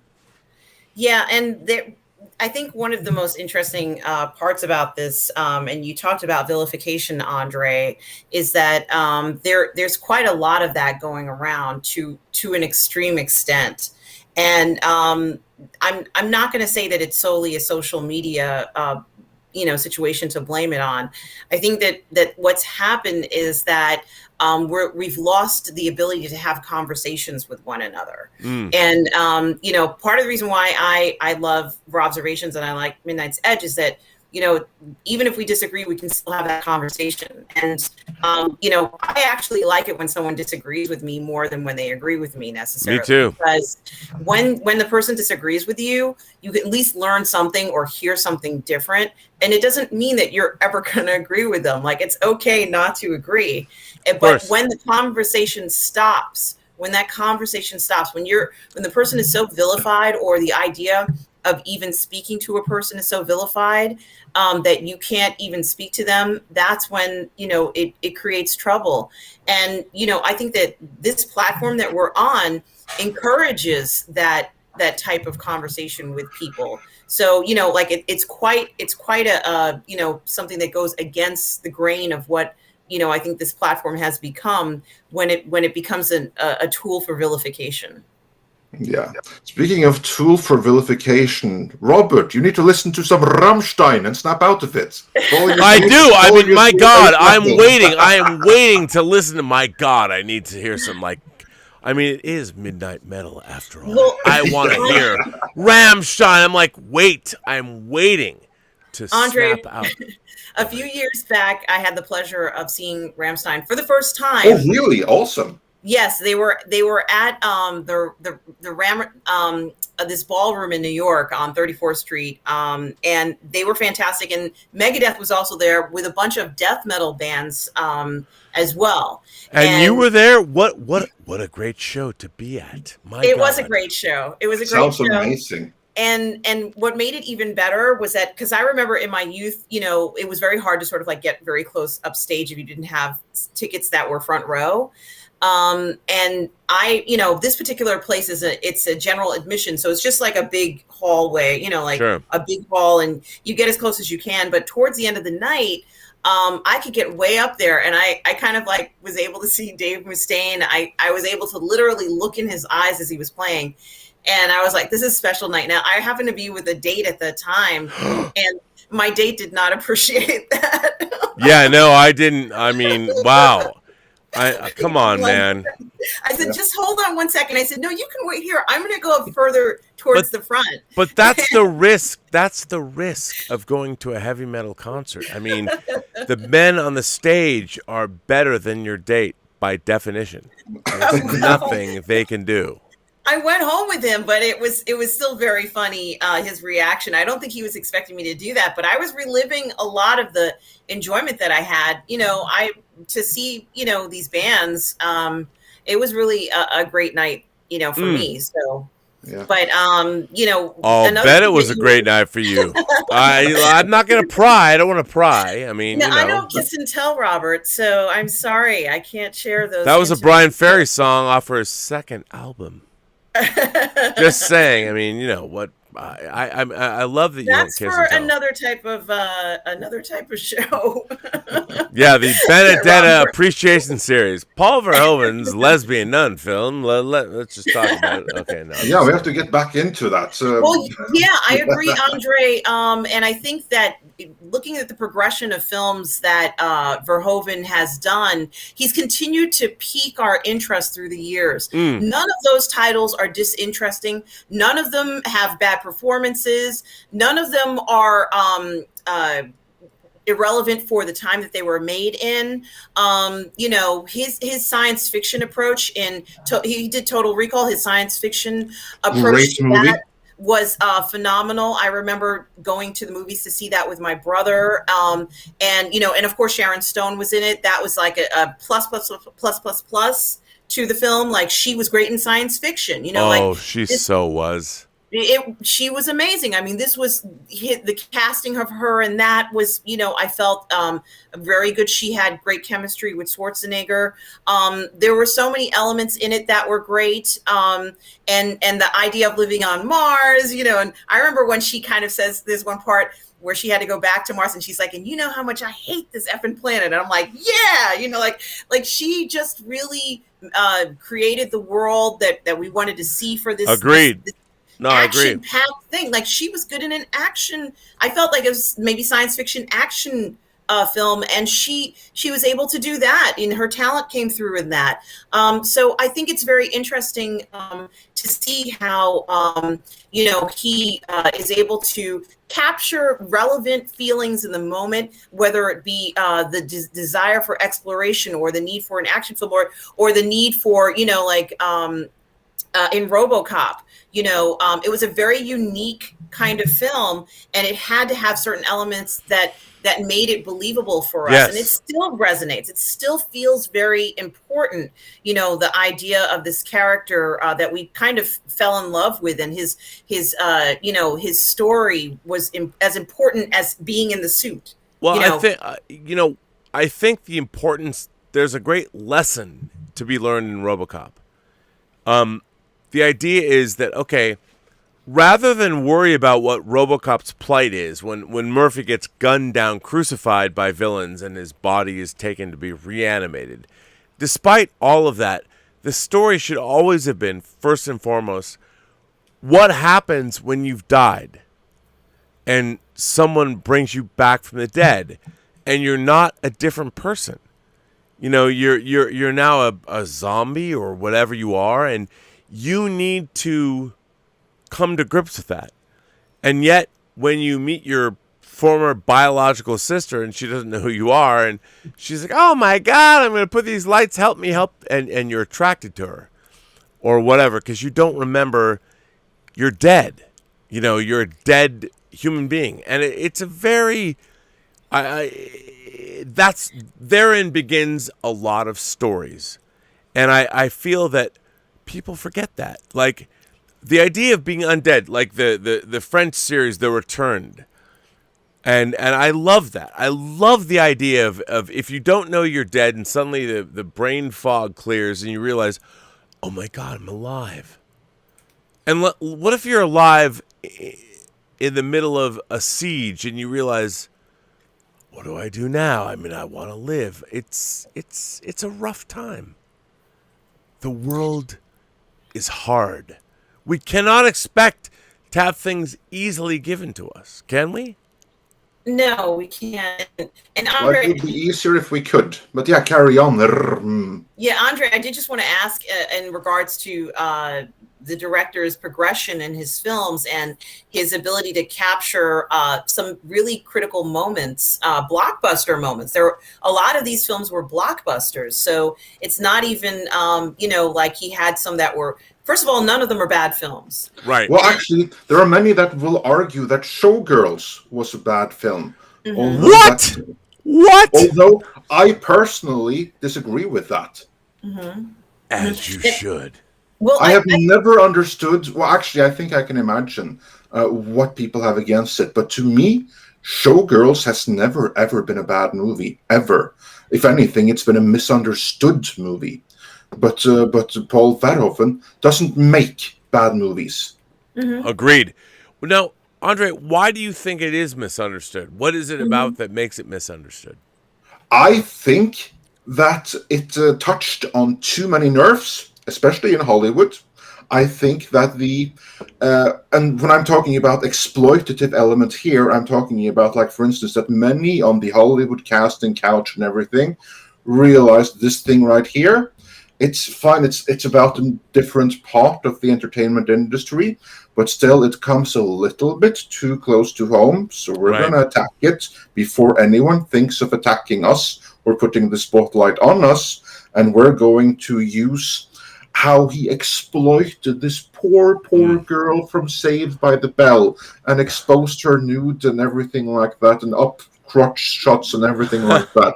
We're going to use that as a tool. And I'm like, no, this movie is tremendously underrated. So it's a movie that has a little bit of everything. Yeah, it has the nudity and it is glorious. But at the same time, there's a story there. There's a message. It's a brutal one. And it's one that I don't think that Hollywood is too keen on getting out there. I think that's why they ganged up on it. It was ganged up on, not by random reviewers that are unconnected to it, separated from Hollywood. It was kind of like the industry that decided that you can't have none of this. Next one might be at us. I agree with you 100%. That was a film that was already bought and paid for or crucified after it debuted at Cannes. I mean, people were like, this couldn't be so good. And these are the first people that didn't recognize that the first film was amazingly a social satire. So, yeah, I agree with you 100%. It kind of and this one's a bit of a stretch, but it kind of reminded me of Mulholland Drive, because in that film you're presented with one side of the story, or the appearance or the fantasy of what Hollywood is, so to speak. Right. And then in the second half of the film, the cruel reality of that actress, or and her existence of kind of just trying to curry favor so that she can get a role when she doesn't stand a chance. Like she's there, but it's she's not going to get the role. The director at that time has already picked someone for the role, but she hasn't accepted that she's not the actress that he's going to pick. And I think it's what Showgirls does is that first of all, as far as I'm concerned, her performance, Elizabeth Berkley's performance, was perfect.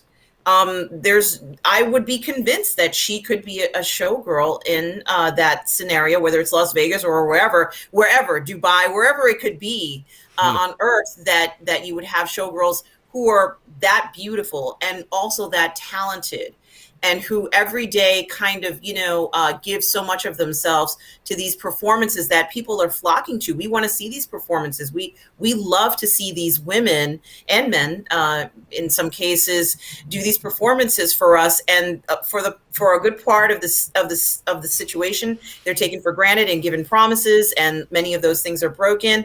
And so, for her to put herself out and expose herself in this way, I thought that as a performance, it just, even in the dancing and in her ability, her range, she had potential to go much further as far as I'm concerned. And I think that she did a wonderful job with the script and just giving it some dignity. I felt that she was a very dignified performance in this, as dignified as you could be in a situation like this. It was amazing. 100%. And she did not deserve the industry decided that you're blacklisted now. That was a freaking crime. Yeah. And that movie is up for reappraisal. It was a crime, because she did a wonderful performance. And if it had been any other actress, I don't think the reaction would have been the same. They wanted her to be that sweet child from Saved by the Bell, but she was a grown woman now. And clearly she was ready to spread her wings. It should have been celebrated. Yeah. That film yes, it should have been. That Benedetta got. But why the real question is, what I don't get is, as somebody that, like, there's not a sexism bone in my body. And I'm like, if someone creates something willing to celebrate, I'm the first guy on the edge of the pier clapping, sending out string and whatever you need. But why is it in our society now, especially in America, that we don't want people to succeed? And not only that, we don't want people that we know to succeed. We're actually working against their well-being. And it's like, but you guys aren't doing shit. And yet one guy who is a bad guy? How does that work? Yeah, this is a good point. I mean, I think that when we talk about the industry, when we talk about the entertainment industry, there are a lot of pressures to fit in prefabricated shells that people feel comfortable with. But this is an art form, and art is continually something, not all the time, but is continually something that's created to push and open our boundaries. And you don't have to like everything, but relatively speaking, a lot of what is created may be in outside of those shells. And you don't have to love all of these things, but an artist is going to go ahead and push those boundaries. And you can't, you shouldn't walk in and be wondering like, oh, I can't believe that was happening. No, this is an art form. And with artwork, we're going to see different things like that. And I think that, appreciation for, a particular genre or area or something you like, there's always going to be something that you may not like. You just roll with it. Okay, I didn't care for that.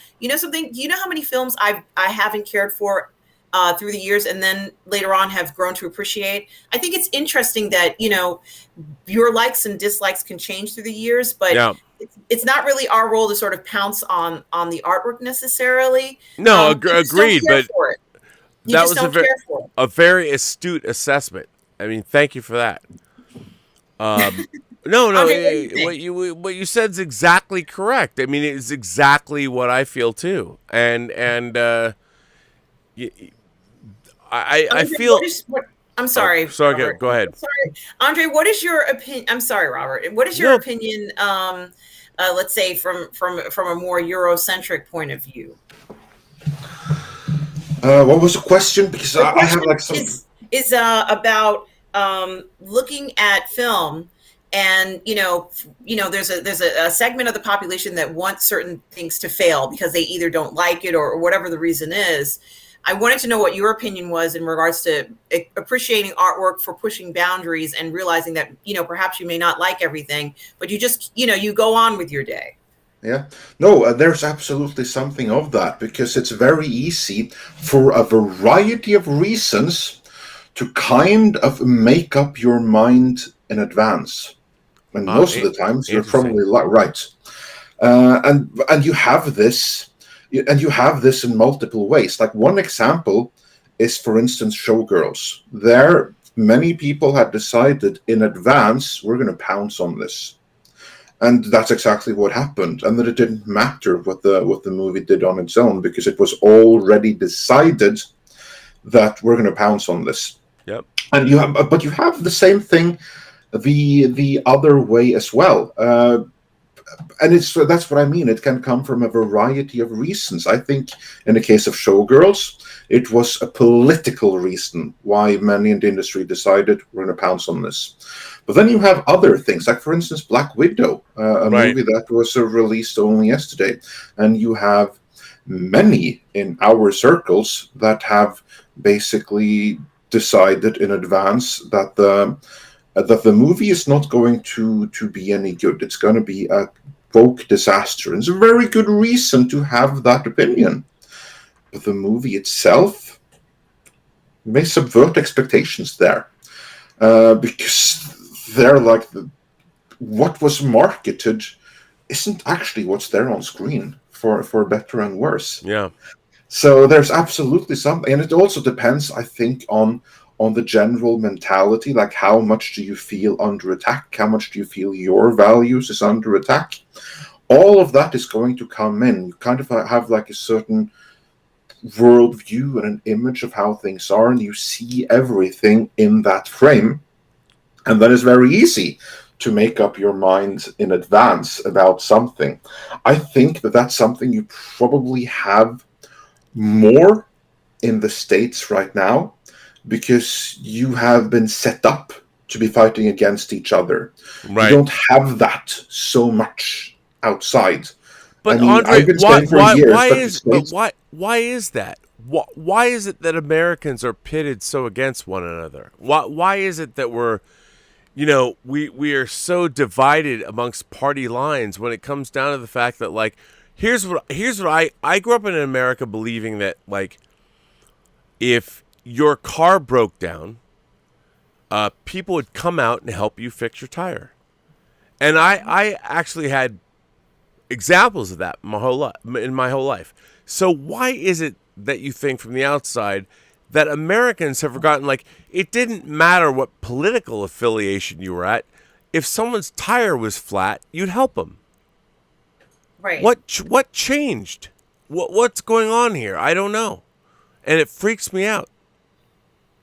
Well, you want to honestly, like, you're in it. You don't see it from outside. Do you have any take on that before I say what I see from the outside and hope that the stream doesn't get shut down?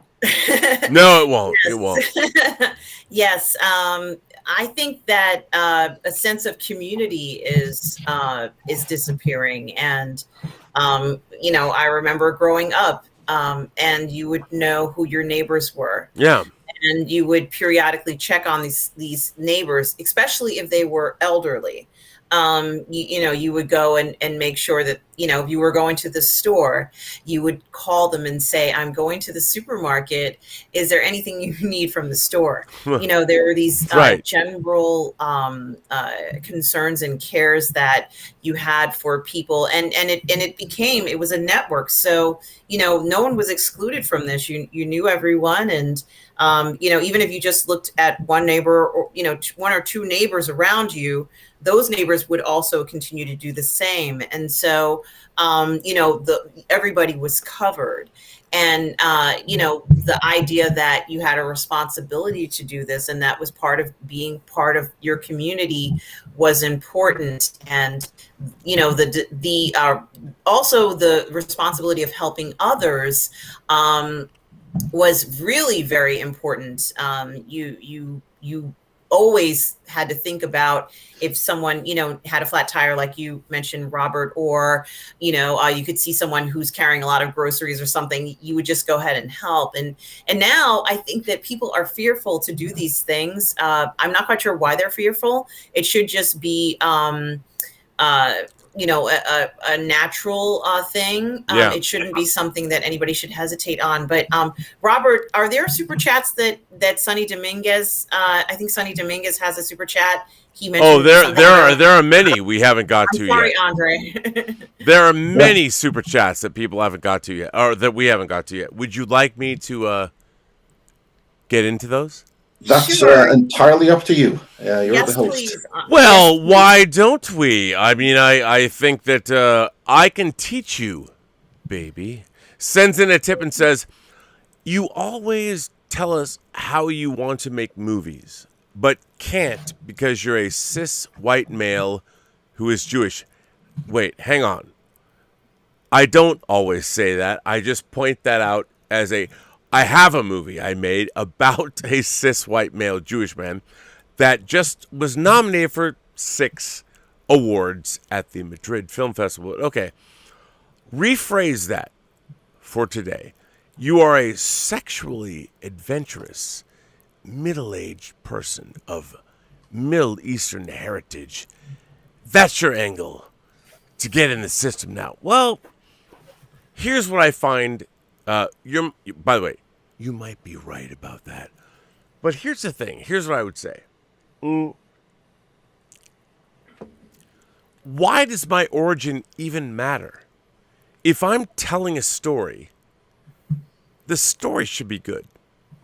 Whether the origins of me shouldn't matter. I mean, if you buy into the reality of the story I created, it doesn't matter if I'm a man, a woman, straight, gay, whatever. All that matters is the story is good. And does it resonate with you.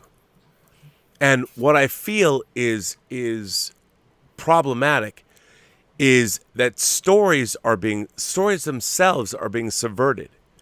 There is a truth in great storytelling. It is self-evident. We've all experienced it. And everyone, and I'll say this, I ask you, what is your favorite story? You all have an answer. And the reason you love it is because it feels true. Now, we're not getting that. And the Burnett axiom that I've always said, stories are about, first and foremost, great characters and great stories. If you put your universe or your agenda before your characters and your story, you will lose because your stories are no longer truthful. And don't take my word for it. Just look at the stories that are told where the agendas are first and foremost. They're not good stories. Why? Because they're not about truth. They're about an agenda. And storytelling based on agenda never, ever works. And how do you know? Because you don't feel it. Great stories make you feel. I don't have to tell you what that is. You'll know it yourself. And that's why we're not getting great stories anymore, because people use stories to perpetuate their whatever agenda it is. It's like, bruh, you cannot tell a great story if you're going to put your agenda first, because then the story itself is secondary and you lose. Just saying. So, Mass Hussein says, "Hi, Rob and company. Where do you think Hollywood and cinema would be now if the sexually repressive Hays Code had never been introduced 80-odd years ago?" That's actually really good. So for those of you who don't know, for the majority of the 20th century, there was something called the Hays Code, that it was like a ratings code that said what you could and could not show in movies. Basically, it was all about sex and violence. And what do you think? And Andre? Well, Andre, go first, because I feel like I didn't allow you to answer the last question because of the super chat. So go ahead, please. Yeah, no. Shall I go with the last question or with this one? Go to the last and then go to the next. Okay, last question. And the last question, that was, why is America the one being so split and divided? Well, there's actually two questions there. One is why, and the other is how. Let's explore how. My take is that every single society is comprised of individuals, different individuals with different values, different attitudes, all of those things.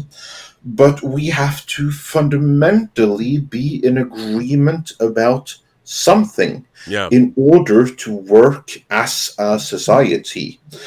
We see this very much so in Norway, for instance, where I'm from. You can hate this thing or that thing or the other, but historically, it's a cold, horrid climate, and in order to survive, you're going to have to work with your neighbor. You're going to have to work with people in your community and your society, because it's going to take a communal effort to even make it through the winter, right? So that's like one thing. So then you have to like put all of whatever differences you might have aside and go in a truce where there is some kind of fundamental agreement.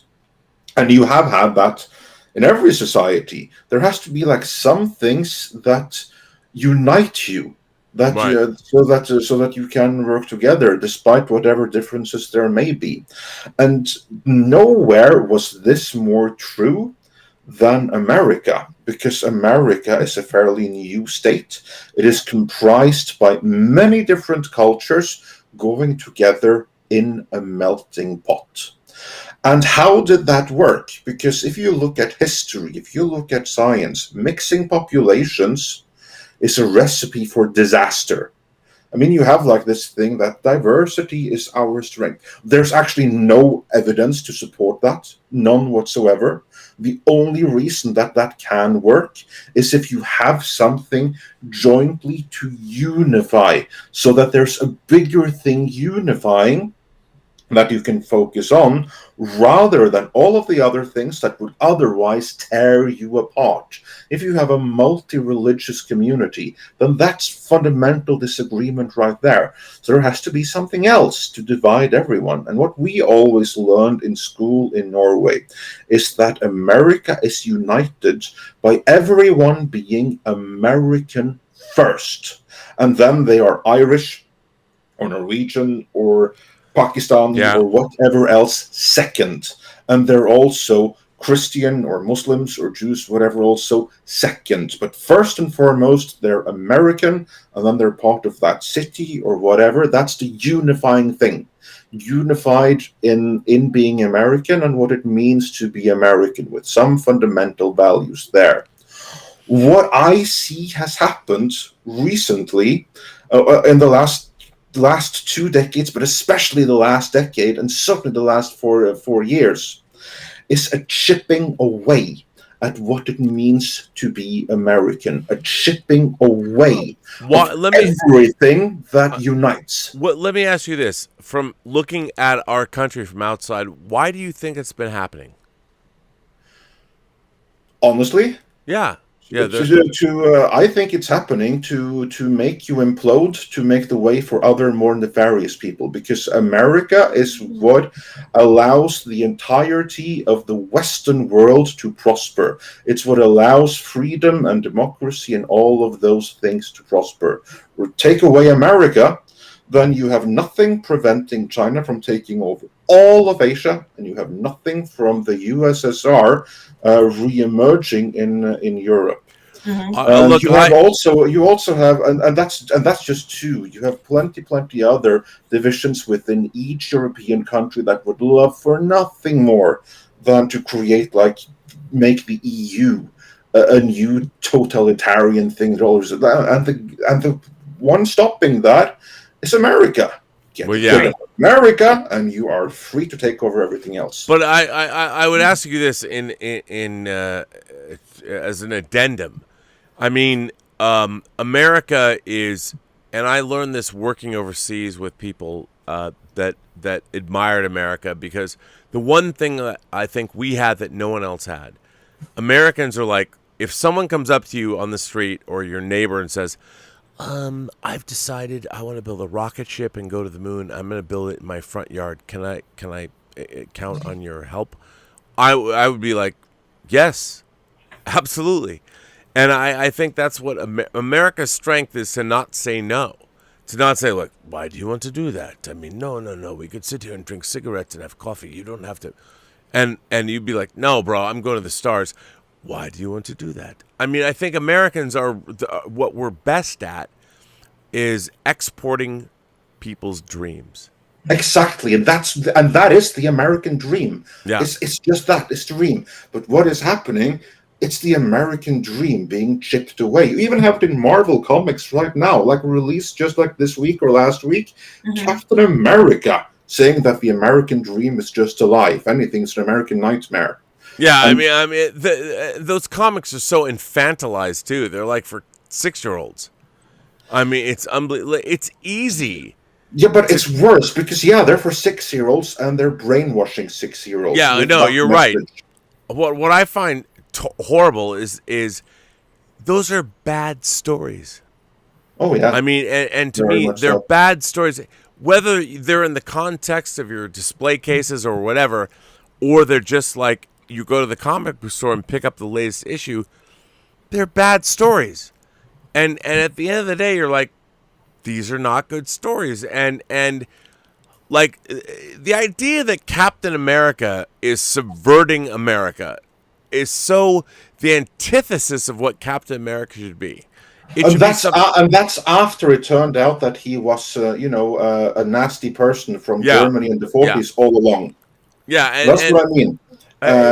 Politics, it's downstream from culture, and by doing stuff like that, what you're doing is you are shipping away all of the things that every American is united about. Because you said that the American thing is not to say no. Well, but there's an implied thing there. You don't say no because you have no reason to say no to the person coming and asking the question. Now, if you make it so that the person asking you the question is no longer your friend, he is no longer a person you have reason to think is good. What if you make it so that you think, now, is this person like me, or is he an evil, disgusting person of the other side? Is he one of me, or is he one of them? Because if he's one of them, I'm going to say no. That is what's been done to America from my point of view. I don't disagree. I mean, and it's very far-reaching and insidious. And the question I have is like, how do we combat this? How do we stop it? It's a good question, and I do want to mention to you that I think one of the first times that I personally had heard an inclination of this situation was during a campaign year where one of the candidates had referred to the other, the opposing side, or people who were fans of the opposing candidate, as evil doers or intolerables or something like that. And I thought to myself, well, why would a candidate ever refer to people who didn't support you as an intolerable? Aren't you trying to win them over? Aren't you trying to get them so that they can vote for you?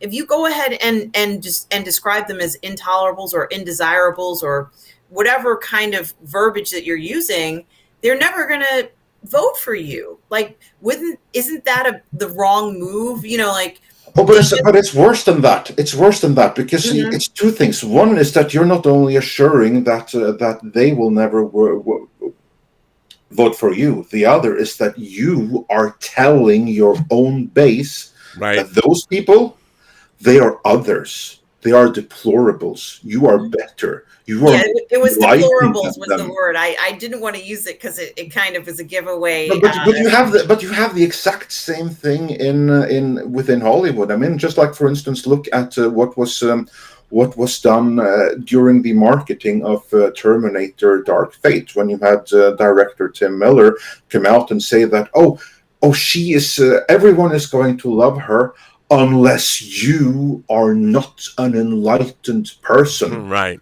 You have the exact same thing there. And no one had come out to attack anything. So it's basically a matter of creating a villain and then labeling that villain and setting up an us versus them conversation, basically. And that's not really a conversation because you don't invite anyone to have a conversation. That's something that unites. When you can have a conversation, you can talk things through and you can see where the disagreement is, and you can agree to disagree and focus on the things that you are mostly in agreement about. Instead, what is done is that you take, here is one thing that we are in minor disagreement, and here are all the other things we do agree about. So we're going to completely ignore the things we agree about, and we're going to magnify and focus in on the thing you disagree with. We're going to bring it up to the forefront, to the point that it actually overrules the thing you are fundamentally in disagreement about. We're going to make it so that because you disagree on that one tiny little thing, you're instantly going to label that person as unenlightened, as deplorable, as whatever, because of that one thing, and you'll judge the person from that frame. That's what I see as being done, and that's how we destroy society. And it really shocked me when I had heard that, Andre and Rob, because I felt like that's not what campaigns are about. You're not supposed to, name call a whole group of people who don't agree with you. And what also made it interesting is years before, there was another candidate who had heard even his own constituency who were bad-mouthing the competitor. And he says, no, we can't do that. Exactly. This man is a good man. He got up. I'm not going to say who it is, but I think everybody knows. I think everyone remembers, even I know. So. Yes, he got up and he says, "No, he's a good man. No, this man is a good man." And I think that was a defining moment about what America is about. Exactly. He made a point of being very kind to this person and telling them that these things that they were saying, weren't true about him, and he was a good person. And I think that we need more of that going forward. We have some minor disagreements, but it's not going to be so bad no matter what happens. I think I will be better because this, and this, but even if that doesn't happen, it's not the end of the world. Yes. I mean, that is exactly the kind of message where you can have a professional disagreement, but keep it professional. There's no need to go down to a personal level and accuse the other side of all this and that, because no good can come from that. Robert, what were you saying? Well, there's been people firing in. We actually have a pretty good fusillade of great questions, and I'm like, wow, I'm in awe of our audience. So let me throw these out to you. Ricky B says, 2016 to 2021, I've read all of Lee Child's Jack Reacher books because he killed the bad guys without impunity. Well, Ricky B, I've not read all of them, but I've read the first 3. I'm a big fan. I love Lee Child's Jack Reacher books. I mean, Tom Cruise was great in the role, but he's not exactly 6'4". He's not exactly Reacher, is he? No, I know why they went with him and all that. I get it, but it's that's not the character. But Chris McQuarrie worked up to do the next 4 Mission Impossible movies, so that was good. But those movies are not great. Stephen Otten says, in my opinion, Jason Statham is the closest we have to Charles Bronson now, or Keanu Reeves is in the John Wick movies. I sorely miss the 80s style action. What do you guys think? What do you think about John Wick and The Matrix? I love Keanu Reeves. I think that he's so incredibly dynamic on screen that he can, do the quiet man thing. Of course you do. Come on. And something. It's a stark contrast to the surfer.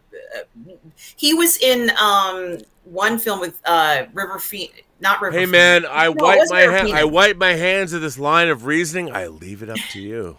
And he had a very different impression, a very, avant-garde impression in that film. My Own Private Idaho, I think is what it was called. Yeah. Then he went to sort of the surfer, he was in Bill and Ted, but he was also in that surfer film with Patrick Swayze, where he played an agent, but he still had this kind of surfer vibe going.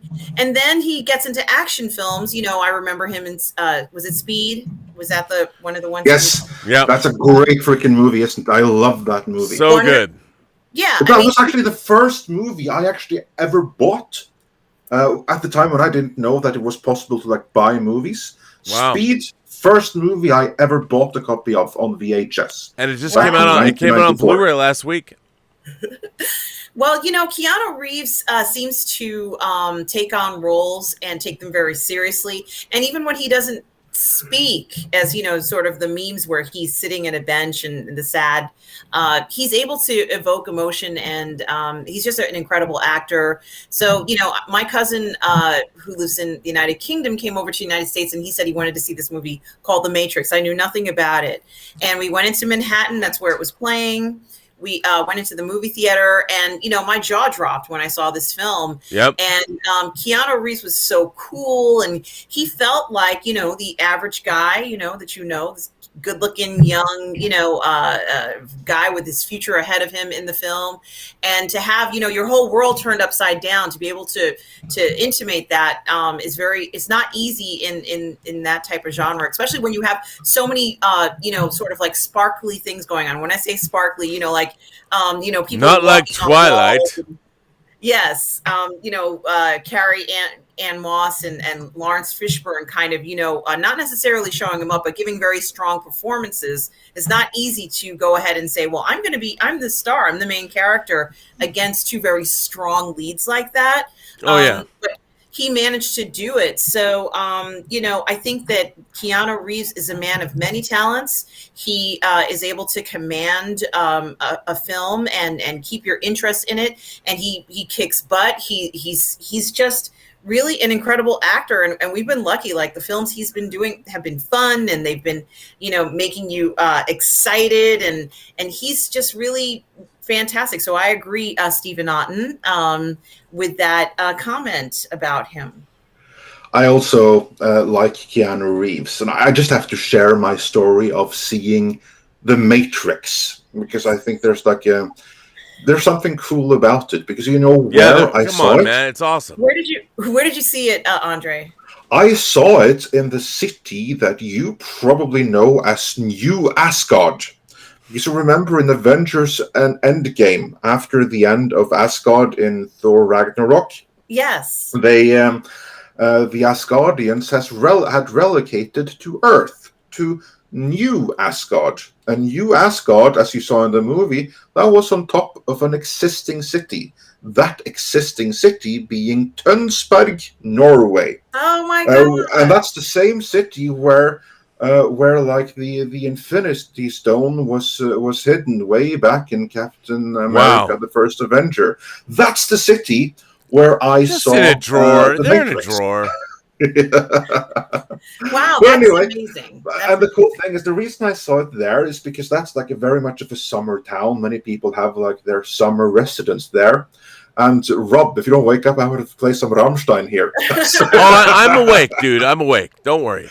Yeah, and the cool thing is that, so I was with a friend, and we we're spending time in his family cabin.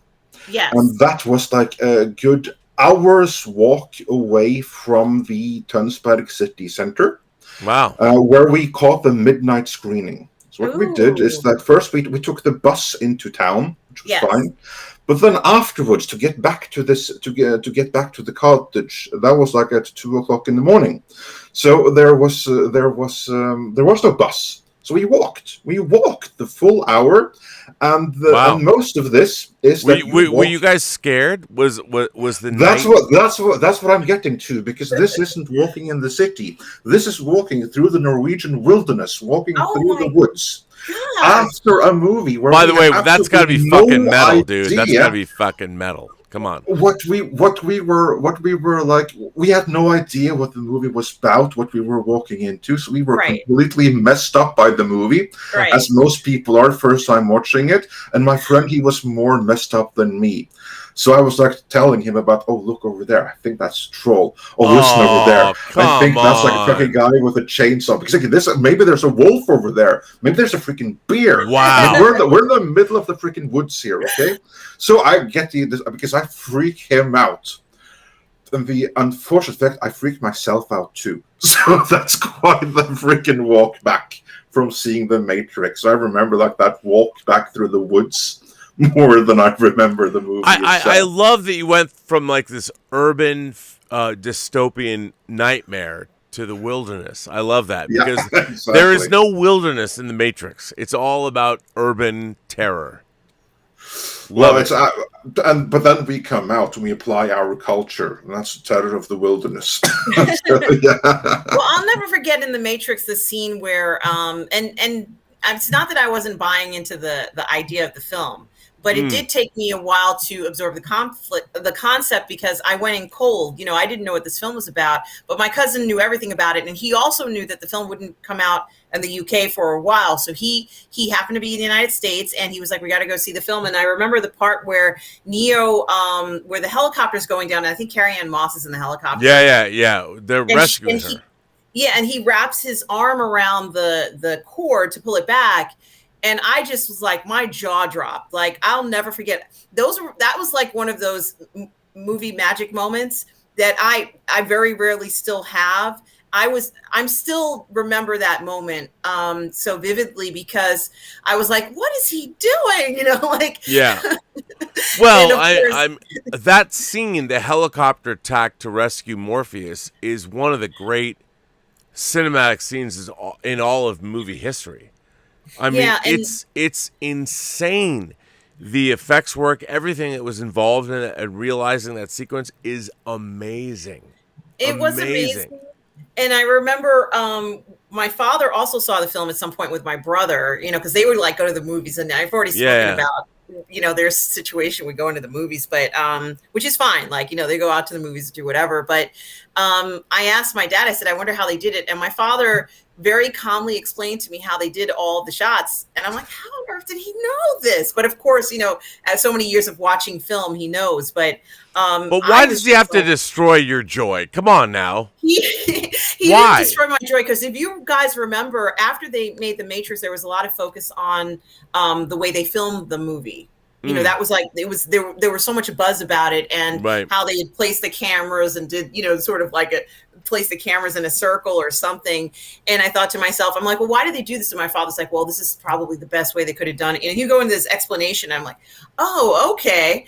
Like, he knew right away how it was done. For me, I was mystified by it. They completely, changed my opinion of, like the parameters of what a film could be. And that was something that, that was very magical. I also liked the fact that, there was essentially two sort of worlds, the imaginary world that he believes he's in, and then of course the real world. And that real world was like sort of like this gritty, dark, I love films where it's like that, where it's like, oh, it's gritty and dark. Yes.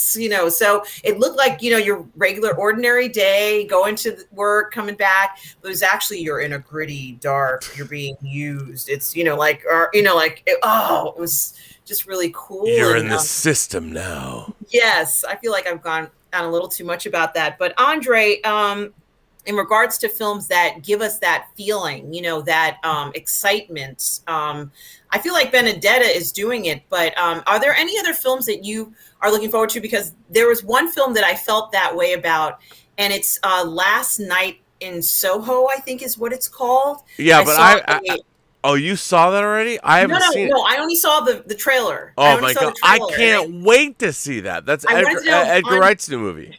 Yes, Andre, have you... and I think Robert, you and I have spoken about it. I can't wait for it too. Andre, have you seen the trailer for that film? I have not, but I'll make it my business to do so. As for other things I look forward to, because like usually I have like my own like set of genre movies that I look forward to, the ones that I know are coming in advance. And then there's everything else. The movies that I don't know of that just suddenly are like, oh, that's here now. Let's check this out. And like, wow, it's amazing. That movie looks, in particular, crazy good. I mean, One Night in Soho, it's Edgar Wright's new film, following up on Baby Driver. I can't wait to see it. Okay, cool. Well, then that's something to look forward to, because I'm sorry to say that of the things that I do follow, where there is a release date, I honestly don't look forward to even a single one of them. There ain't one genre comic book movie, nothing like that I'm interested in anymore. Not a single one.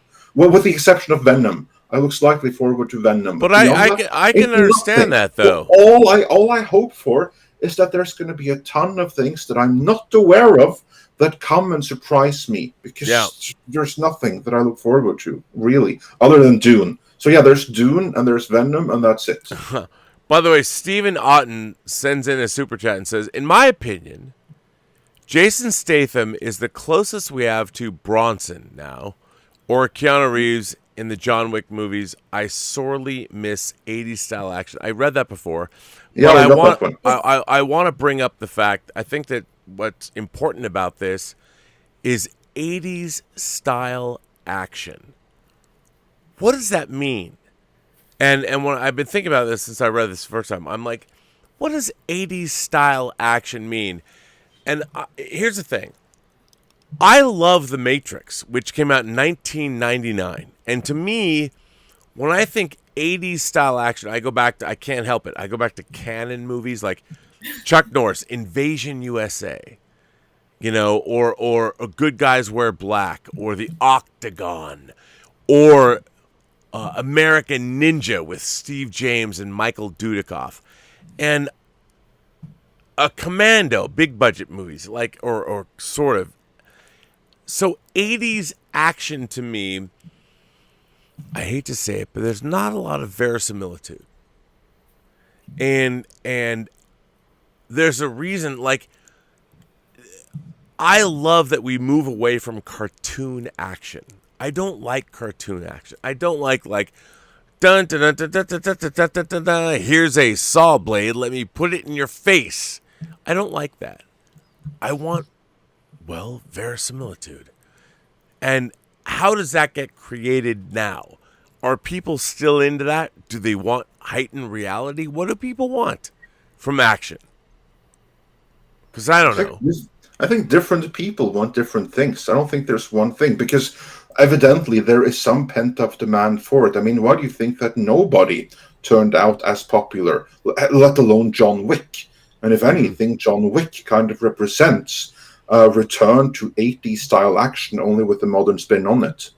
But it's very much so like a simple 80s revenge movie in many ways, just really modernized in its execution. And it worked like gangbusters. People can't get enough of that franchise. No, and look, I agree. People laugh at my love of the Fast and Furious franchise. To me, it's a franchise that's 20 years old that I think reached its peak with Fast 5, which is my favorite film of the franchise. Fast 6, 7, 8, and what we've got in the theaters now, don't like them at all. And people are like, well, Rob, how can you only like the first 4 or 5? Why would you not like the rest? I'm like, because the rest suck. They don't have any stakes. Nobody cares. They're going to live. Nobody bothers. It doesn't matter. And at the end of the day, the great thing about B movies or low budget cinema, here's a trick, ladies and gentlemen. You know what the secret is? Great characters in a story that's well told. That's it. That's the story. It's the same story whether you're going to tell Star Wars, Star Trek, Indiana Jones, The Hunt for October 2, The Russians Had It Coming, whatever it is. Great stories, well told. That is it. That is the beginning of great media. And if you're not doing that, you're never going to win. Never. I agree with you, Robert. But my favorite Fast and Furious film is and will always be Tokyo Drift. I think that is a masterpiece in filmmaking. Andre, what about you? You know I'm all about the drift. Yeah. You know I'm all about the drift, just so you know. Andre, which one is your favorite? Of the Fast and the Furious movies? Yes, you can have more than one or none or whatever. I only have one, and that's the one I've seen, the Norwegian remake. What? The what? The Norwegian remake. That's the I haven't seen a single one of the original Fast and the Furious. God love you, sir. Okay. God love you. But here's like the thing. It's being billed as a Norwegian remake, but in reality, it's a completely original movie. It's called Burning. It's really, really good. Wow. I highly recommend it. It's the story about an estranged father and daughter that's reconnecting because he's been kind of something of a deadbeat dad while his daughter grew up in the teens with him being mostly absent because he spent all his mind about cars and racing and stuff like that. And then suddenly situations are so that she comes with him on a car race from Oslo to the Polar Circle. Oh my gosh, it sounds great. Yes, sign me up, son. It's an amazing movie, and it's made in the visual image of the Fast and the Furious. Can't recommend it highly enough. It's called Burning. I got to get that shit on high def. I'll buy it. You said Burning, Andre? Yeah, Burning, yeah. Ooh, check out the trailer. I'll hook you up with the trailer afterwards here. Yeah, so that's I'd love to see it. Fast and the Furious movie is the Norwegian remake of it. Wow. By the way, Shogun Orta says Atomic Blonde did a good job with its fight scenes. I would agree with that. I liked Atomic Blonde. I thought it was good. I liked it too. Hi, Shogun Orta. Sonny Dominguez, my man Sonny, says the technical difficulties tonight reminded me of the Spinal Tap metal. I love revenge films. All-time favorites are The Crow, John Wick, and Desperado.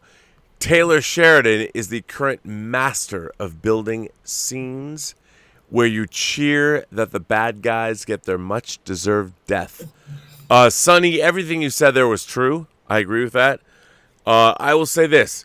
I had not seen El Mariachi before I'd seen Desperado, the big-budget remake, and I loved it. It was fantastic. There's nothing better than men or women being gunned down with great squibs. So they don't just bleed. I mean, they're like half their... Like, it just blows out. I love that. It's fantastic. Hi, Sonny. It's Dominguez. How are you? I agree with what you said. El Mariachi, Robert and Andre, when I first saw it, I loved it. And it reminded me of something that would have come out of Hong Kong, like, something with Jackie Chan. It reminded me of that level of skill. But it was made for a lower budget, right? Yeah, no, it was. Yeah. And look, I'm right there with you 100%. But money changes everything. Oh yes. My God. So what are you gonna do? But yes. Okay. I loved El Mariachi. I liked how they had if I remember correctly. I'm sorry if I'm wrong on this, but they had, weapons in their cases, which were supposed to have their guitars. Am I correct? No. So, if I remember, I mean, El Mariachi was made for like $8,000. Yeah. Wow. And what's amazing about what Rodriguez did was, if you go back and you look on the Blu-rays, the film school classes, I mean, he was literally like on the ground shooting things, and it was amazing.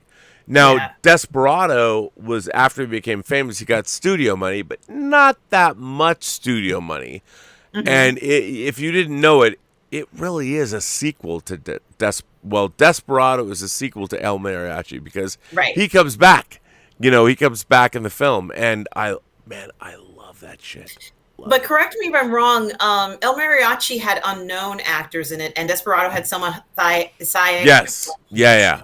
Selma Hayek and Antonio Banderas, right? Yeah, but that's only because they were making From Dusk Till Dawn, and they were upping their game, so they had people in town, and they're like, "Hey, man, can you come be a vampire?" And people were like, "Yes, if it's for you, yes." So they were able, to get away with a lot. They did. Andre, what are your thoughts of El Mariachi and Desperado? It's a great movie. I'm such a fan of Rodriguez and everything. I just love how he's able to shoot these great movies on a budget so quickly. I just wish that he hadn't been kept busy by Weinstein making all the kinds of drivel that he wanted, instead of the movies that Rodriguez himself wanted.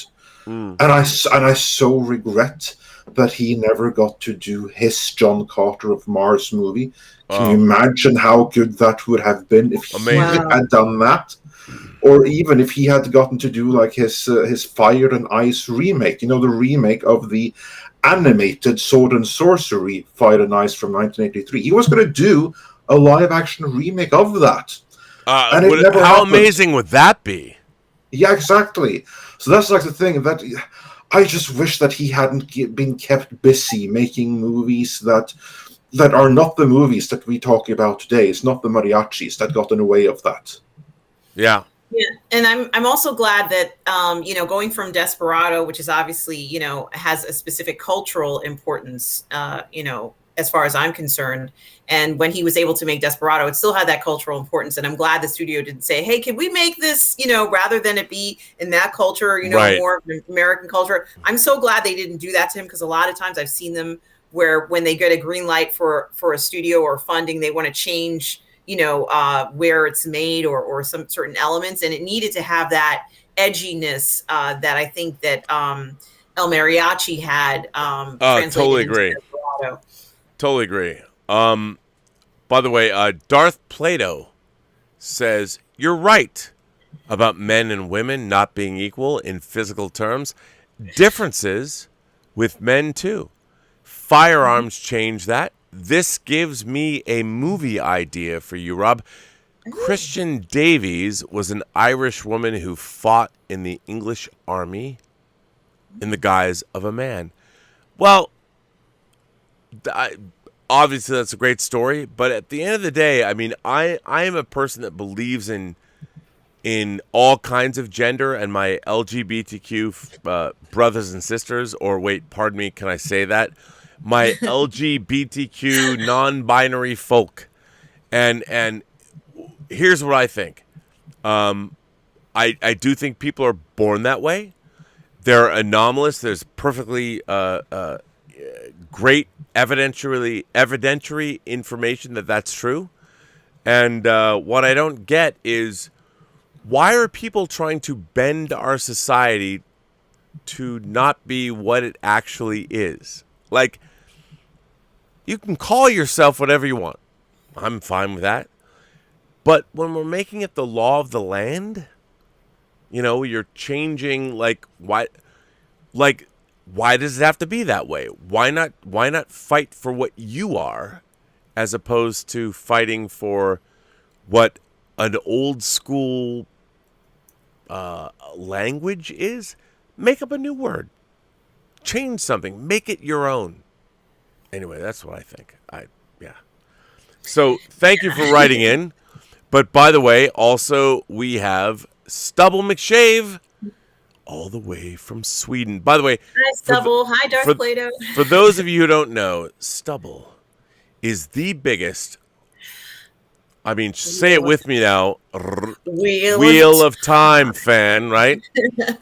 Wheel of Time. Stubble says, I'd like to hear what Andre, with his business background, thinks about the subject around the Biden administration's stricter security on company mergers has to say.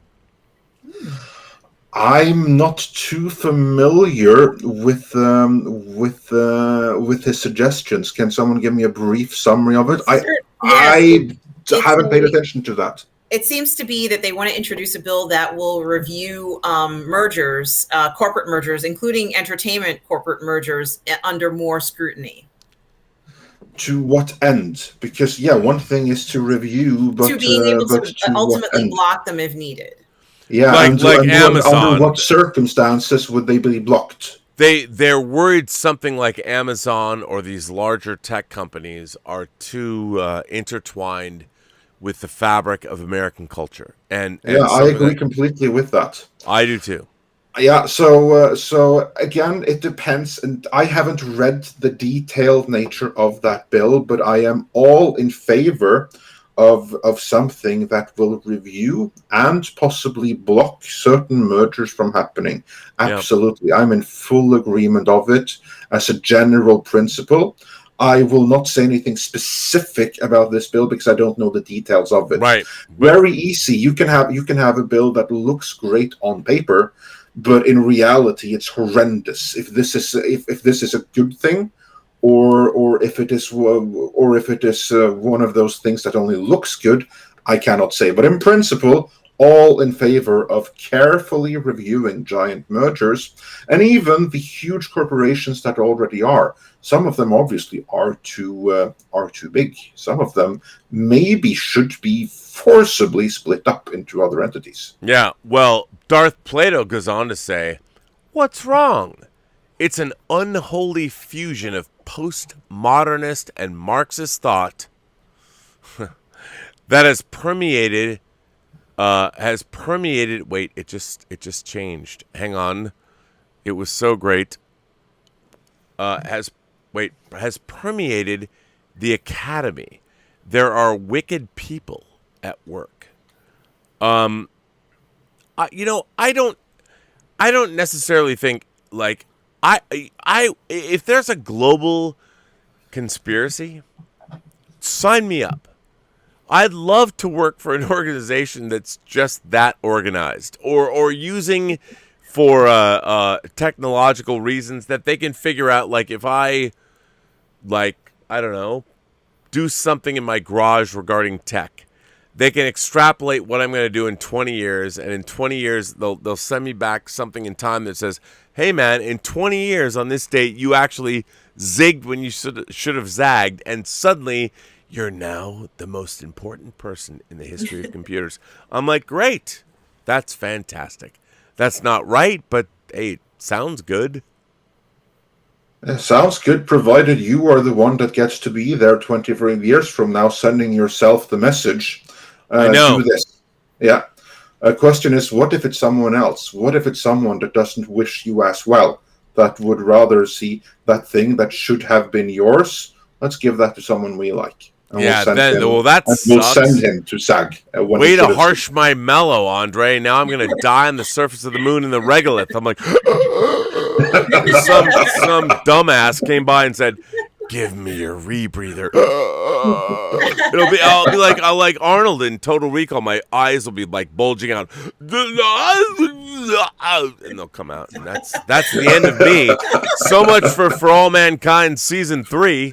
Oops. I'm dead. I have to get into that show, by the way. But yeah, dude, just watch the last episode of the second season. One of the greatest hours of TV ever.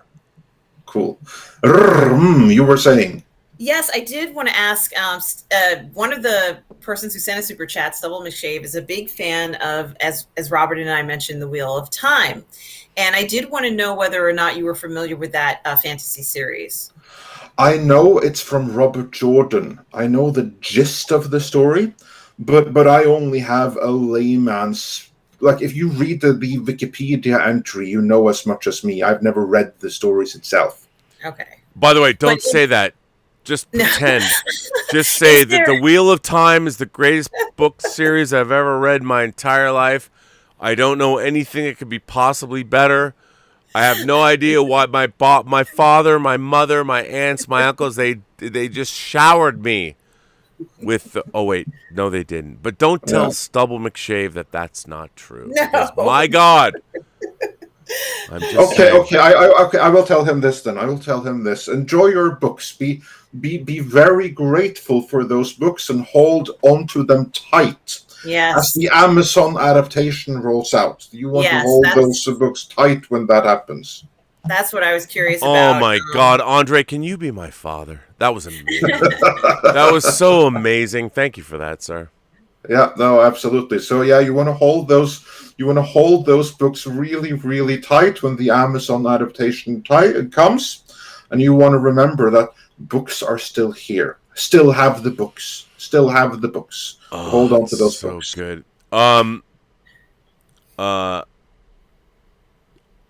Wait, I'm looking at all these other things.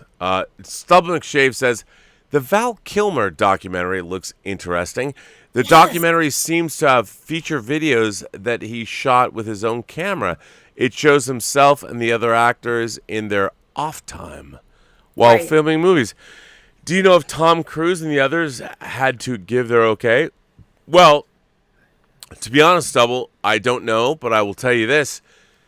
I bet you donuts to dollars that he absolutely had to get his friends to sign off on that material. Otherwise, he couldn't use it. He absolutely did. And from what I understand, I'm sorry, Robert, is that he filmed like throughout his entire career. Video. Yeah, but he did, and you don't need money for that. But the first time you decide to cut it together into a publicly released documentary, then you have troubles because all the guilds want to know, wait a minute, wait, is this one of our members? Why is this music being scored? It becomes very crazy. It's weird. And is there, obviously there are people behind the scenes on these productions. No way. No, I mean, not just for documentaries, but there are people taking their own videos and all sorts of stuff like this. Is it common for stars. I mean, I guess the only concern I guess would be, capturing moments that some stars don't want to have captured. Yeah. But knowing the type of person that Val Kilmer is, he's just not like that. The guy's always been a person who puts dignity and respect above anything. Yes. He'd always put someone in a good light, but he has been involved in some films, like that film that he made. Is it The Island of Dr. Moreau? Yep. Was that Yes. sort of infamous films? And I'm curious, and maybe Andre and you, Robert, would want to, chime in about, do you think that there are clips from that film and its famous filming situation that we've all heard about? We can hope. We can hope. I mean, that would be something, wouldn't it? Yeah. I mean, that movie is a legend for its production and what kind of a nightmare it was, and how the final movie turned out. And actually, I think it's all of that is what makes it enjoyable to me. It Yeah, makes it I really agree with you. just what's there on the backside and the story. But yeah, the more that comes out of that, the better. I mean, like, the best thing to come out of The Island of Dr. Moreau was the documentary about Richard Stanley after the fact. So good. I love that. So yeah, and so if we get the movie from the point of view of Val Kilmer, perfect. And correct me if I'm wrong, guys, Val was still very, very young when that film was made. So, am I correct? And imagine, when you are younger and on a set, you're kind of like trying to keep track of what's going on, because you don't have that experience or those years. Well, maybe not for Val Kilmer, maybe he did have that experience, but you're still kind of like, well, what's going on, and why is this person there, and am I where I'm supposed to be? I think it would be very interesting to see his perspective as all these things are sort of happening. Well, maybe when Top Gun Maverick comes out, they'll do long form interviews where they'll release the principal cast and find out like what they're thinking. Because I wanted to do the same thing. I think it'd be great. And it was such a seminal film. What is it like when you're in that movie? What happens when you go to like Whole Foods? Do people stop you? I mean, can you buy unexpected cheddar? No one cares. Also, the other question that I'm curious about, although it's not that important that it's answered, but there must have been a tipping point. And when I say a tipping point, when you're on a set of a film, and I think they were also talking about recently. I was watching Turner Classic Movies. They were talking about Bonfire of the Vanities, which had maybe a similar situation of it didn't turn out what they were hoping for, and at what point are you on the set as an actor and you realize that tipping point where you're like, you know what? Something is wrong, or that gut feeling that you get, or a sense of, we have to see this to the end, but, Oh, I think they know right away. And it's a combination of, like I've always told people, when you direct, you have a director has their crew, and the director wants the crew to know that the director knows what it's doing. So the director sometimes will stop at the top of the hour, like 6:50, and they're going to start shooting at 7 on the dot. You walk around with your art department crew, and you're like, here's what I want to do. So they know what the upcoming shots are. So when you've shot the whatever ridiculousness came from the last episode, that's done. You get to shoot starting at 4 in the afternoon, and I've already gone through every single thing I need from them. They know the shots, they know everything, and that made it very effective. Worthwhile. It's just it's just planning. If you're going to make a film, plan, and you will succeed. You will. Interesting. Very interesting. So that to me, that's what I'm very interested in finding out now. And for many of the viewers who are watching, Val has had some health issues as well. And I'm hoping that he, can overcome these issues. I think he's, just really a great actor, and, he's obviously a valuable creative person in the community, and I hope he kind of recovers from whatever he's going through. Look, I do too. I've heard he's in Top Gun Maverick. I'd love to see that. I'd love to see him say something like that with his "I'm going to whack your tail." I would love that. It'd be great. I can't wait. I can't wait to see Top Gun Maverick. I cannot wait. Yeah, that actually is a movie I mildly look forward to. I know, And right? I'm like, that shit looks dope. It looks so I need, good. I need to see the original. I've never seen the original. I just saw the trailer Wait, for the what? sequel. You've never seen Top Gun, Andre? Yeah, no, I've never seen Top Gun, the original. You I need mean, to there watch are it. Should I there go get are my some 4K movies disc? I that mean, everyone should have seen that I haven't. I'm not going to tell you what the others are, but I'll tell you this one. I still haven't seen the original Top Gun. Just never got around to it. my God. I've seen the parody. I saw Hot Shots, so I kind of feel like seeing it. Okay, it's not quite the same, but you know what? I will give it up to you because the music was good. So it's all good. Wow. Wow. So, wow. yeah, I'll do like a double billing. I'll see the original, then I'll see the sequel when it comes out. Yeah, you'll see it like a double feature, Andre. Yeah. And so, you mentioned Hot Shots, and this is really good that you mentioned that because we used to have a lot of parody films, that were, sometimes funny, sometimes not funny, but just even the attempt of trying to make have a joke and have a laugh and entertain a crowd, the effort, it could be applauded. Do you anticipate seeing parody films in the near future? I think we'll be seeing parody films. I just hope that we'll be seeing good ones. Because here's like the thing. Most parody films are kind of forgettable. But here's the but. When a certain kind of movie has gone a little bit stale, then the parody, which is meant to be a parody, can take things back to formula in a funny way, which holds up right there with the original. I'm going to mention a couple of examples of that. Two of my all-time favorite movies are parody movies. Robert, a couple of weeks back, you asked me, what's my top 10 favorite movies? I never got past 7 or something. But the two I didn't get to are parody movies, which I think are right up there with the original. First one, The Fearless Vampire Killers. Wow, directed by Roman Polanski. Yes, and it's one of the greatest vampire movies ever made. It was made as a parody of the Hammer horror movies at the time when the Hammer movies had lost their way, when they were just pointless sequel after pointless sequel. They had lost what made them special in the earlier incarnations.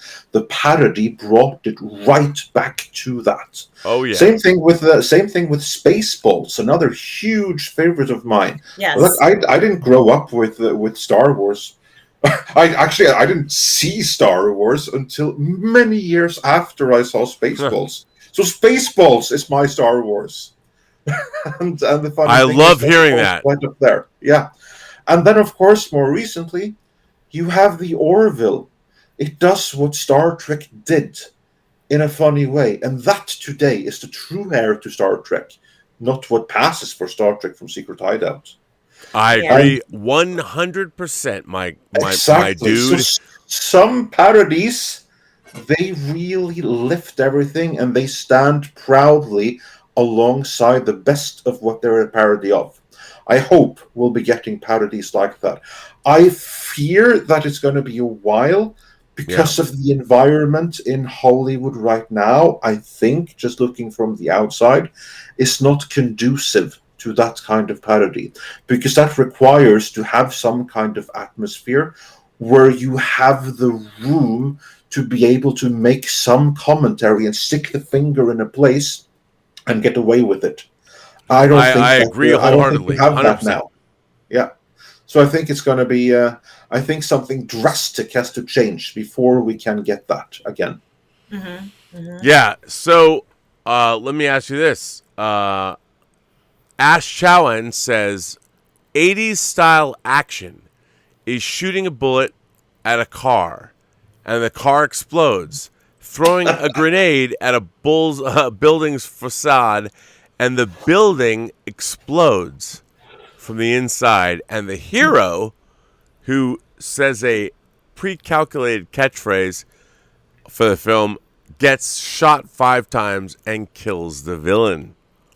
Is that true? Come on. I don't think it's totally true. That actually, that's the parody territory, you know?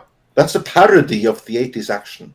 Was Beverly Hills Cop an action series? Well, Action comedy, I would say it was. I mean, the first movie I think is amazing. It's a great comedy. It's a great action film. It's 84. The sequel is 86, and the third one's 87. Mm-hmm. The sequels, I like. They're not as good as the original. That's all. That's all I can say. What can I say? I love the original. Okay, but but Lethal Weapon was not an action. Was that considered action? Yeah, no, totally. That's an action drama. Yeah, that's absolutely. It absolutely is. Yeah, Okay. It's an action first and a drama second. Okay. And by the way, there are 3 years between. Oh, sorry. Yes, sir. No, I was just going to say. Oh, go ahead. I was just going to say that then it progressed more into comedy as the series progressed, but Yep. it started out as action drama. Yeah, and the first Lethal Weapon film is actually very serious, and it's, you're looking at a film that's probably rated R, and everyone in the movie was probably rated R at the time. It's a hardcore, in your face action thriller, and then by the time the second movie, over the opening credits, begins with the Looney Tunes theme. Dun, dun, dun, dun, dun, dun, dun, dun, dun, dun. And then it cuts to Mel Gibson going, yeah, and he's pounding the top of the car. And you're like, okay, I get what kind of movie this is, but is there any real peril?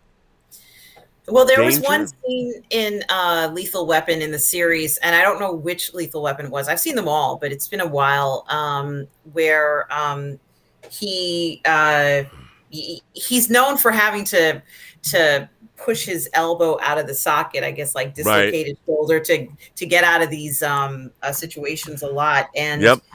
in one of First one. Right. In one of the scenes, he's underwater and he manages to get out of his restraints, but then he finds, and it's actually a very tragic part, and it still bothers me to this day, where he finds the woman that he was involved with underwater, and unfortunately she's drowned. And that really bothered me. And I was like, oh my God, so I think that there were some scenes in it that were meant to, had the effect. Oh, yeah. They were supposed to. But also, this is the series where Danny Glover is on the toilet and there's bombs around his toilet, or whatever it was. I know. It's quite like an unusual balance in a way. But, with Danny Glover sitting, getting up in the morning like we all do. I know. And, just being very surprised at what's surrounding the throne. I couldn't agree more. Speaking of Darth Plato, he says, "What's wrong? It's an unholy fusion of postmodernist and Marxist thought that has permeated the academy. They are wicked people at work." Okay. Yeah, we got that one. I don't think that's true, though. I didn't get to weigh in on this. I just don't buy it. I mean, I think the way out is to expand the categories, but that's well, what I think. I mean, Are we talking look, about the Academy in particular, like the Oscar Academy? Yes. And what I wanted to answer, what I wanted to say about this was, the Oscars were started back in 1927, even before that. So, and they've stayed relatively the same. And in terms of, look, have movies gotten better or changed or different or yes. But I don't think that the actual awards have changed that much. And I think that Marxist thought would mean that there is no award show. and the Marxists would not award anyone an Oscar. That's not what Marxism is. Actually, I disagree with that a little bit. They totally would. It would be a complete show on a stage, but you have to reward those that are helpful for the cause and spreading the message. Okay. By the way, I don't disagree with you, but no one could be the best director or the best actor because that would elevate those individuals to be part of the collective. And I'm like, I hate Marxism. It doesn't work. It leads to, well, millions and millions and millions of deaths. I mean, I think all of Western civilization has been designed to be about the individual achievement. I mean, that's what, be the best you can be. And that's what the West was designed for, I think. And doesn't everyone want the ability to do what you want to do and be what you want to be? The only thing is, I see people that don't. They don't want to be anything. They don't want to create. They're like, you know what? I'll live off government assistance for the rest of my life. And that's okay. I get that. But is that fulfilling? I just think that we have a great opportunity in our culture now to achieve great things. Right. And you have to get up and do them. No one is going to drop them on your front doorstep. And yet we have more opportunities than we've ever had. Anybody to create anything. It's amazing. And as I would say, to coin a catchphrase, just do it. Just go make your show or make your movie. Do something. Make it.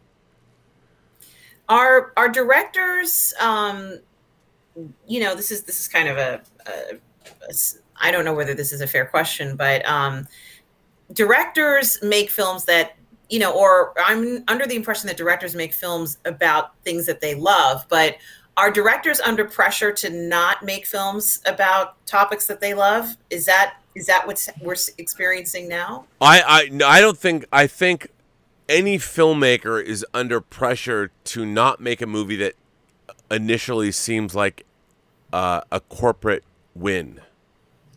So what's happened is Hollywood is now owned by corporations, and they're looking at their stock prices and how much is their company worth every fiscal quarter. So like if HBO Max goes all in on streaming and they spend $10 million to get more customers, was that money well spent? And I think that's what it comes down to. Did they spend that money effectively?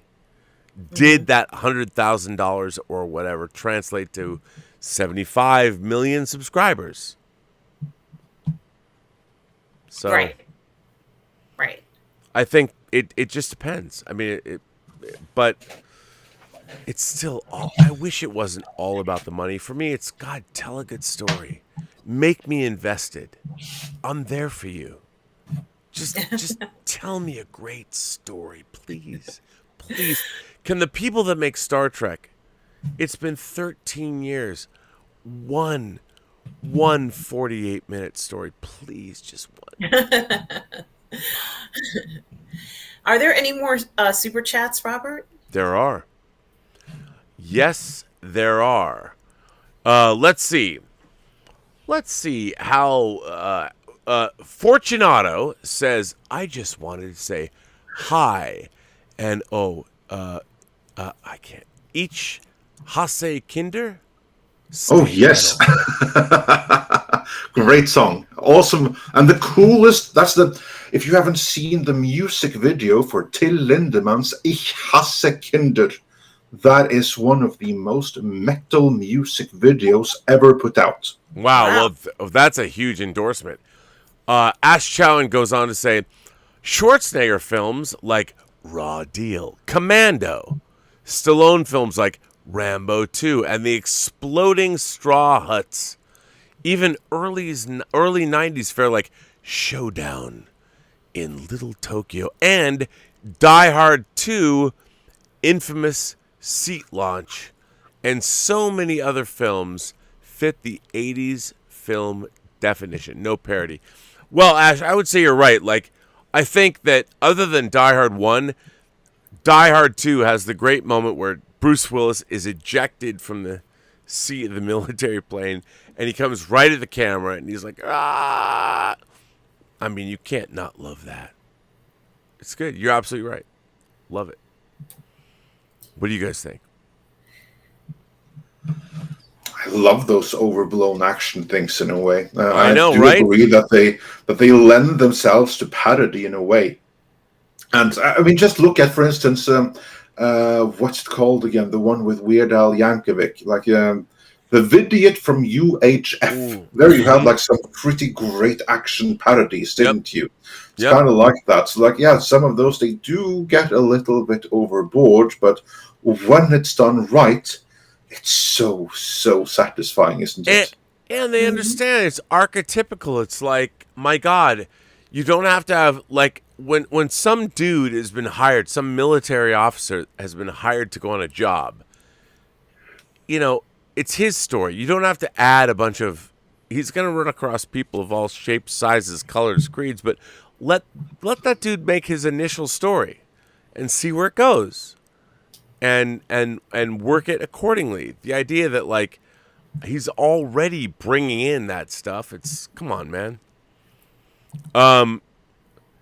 Stub McShave says, I love the inner monologues of the Naked Gun movies. Quote, like a midget at a urinal, I had to stay on my toes. And and like a blind man at an orgy, I would have had to feel my way through.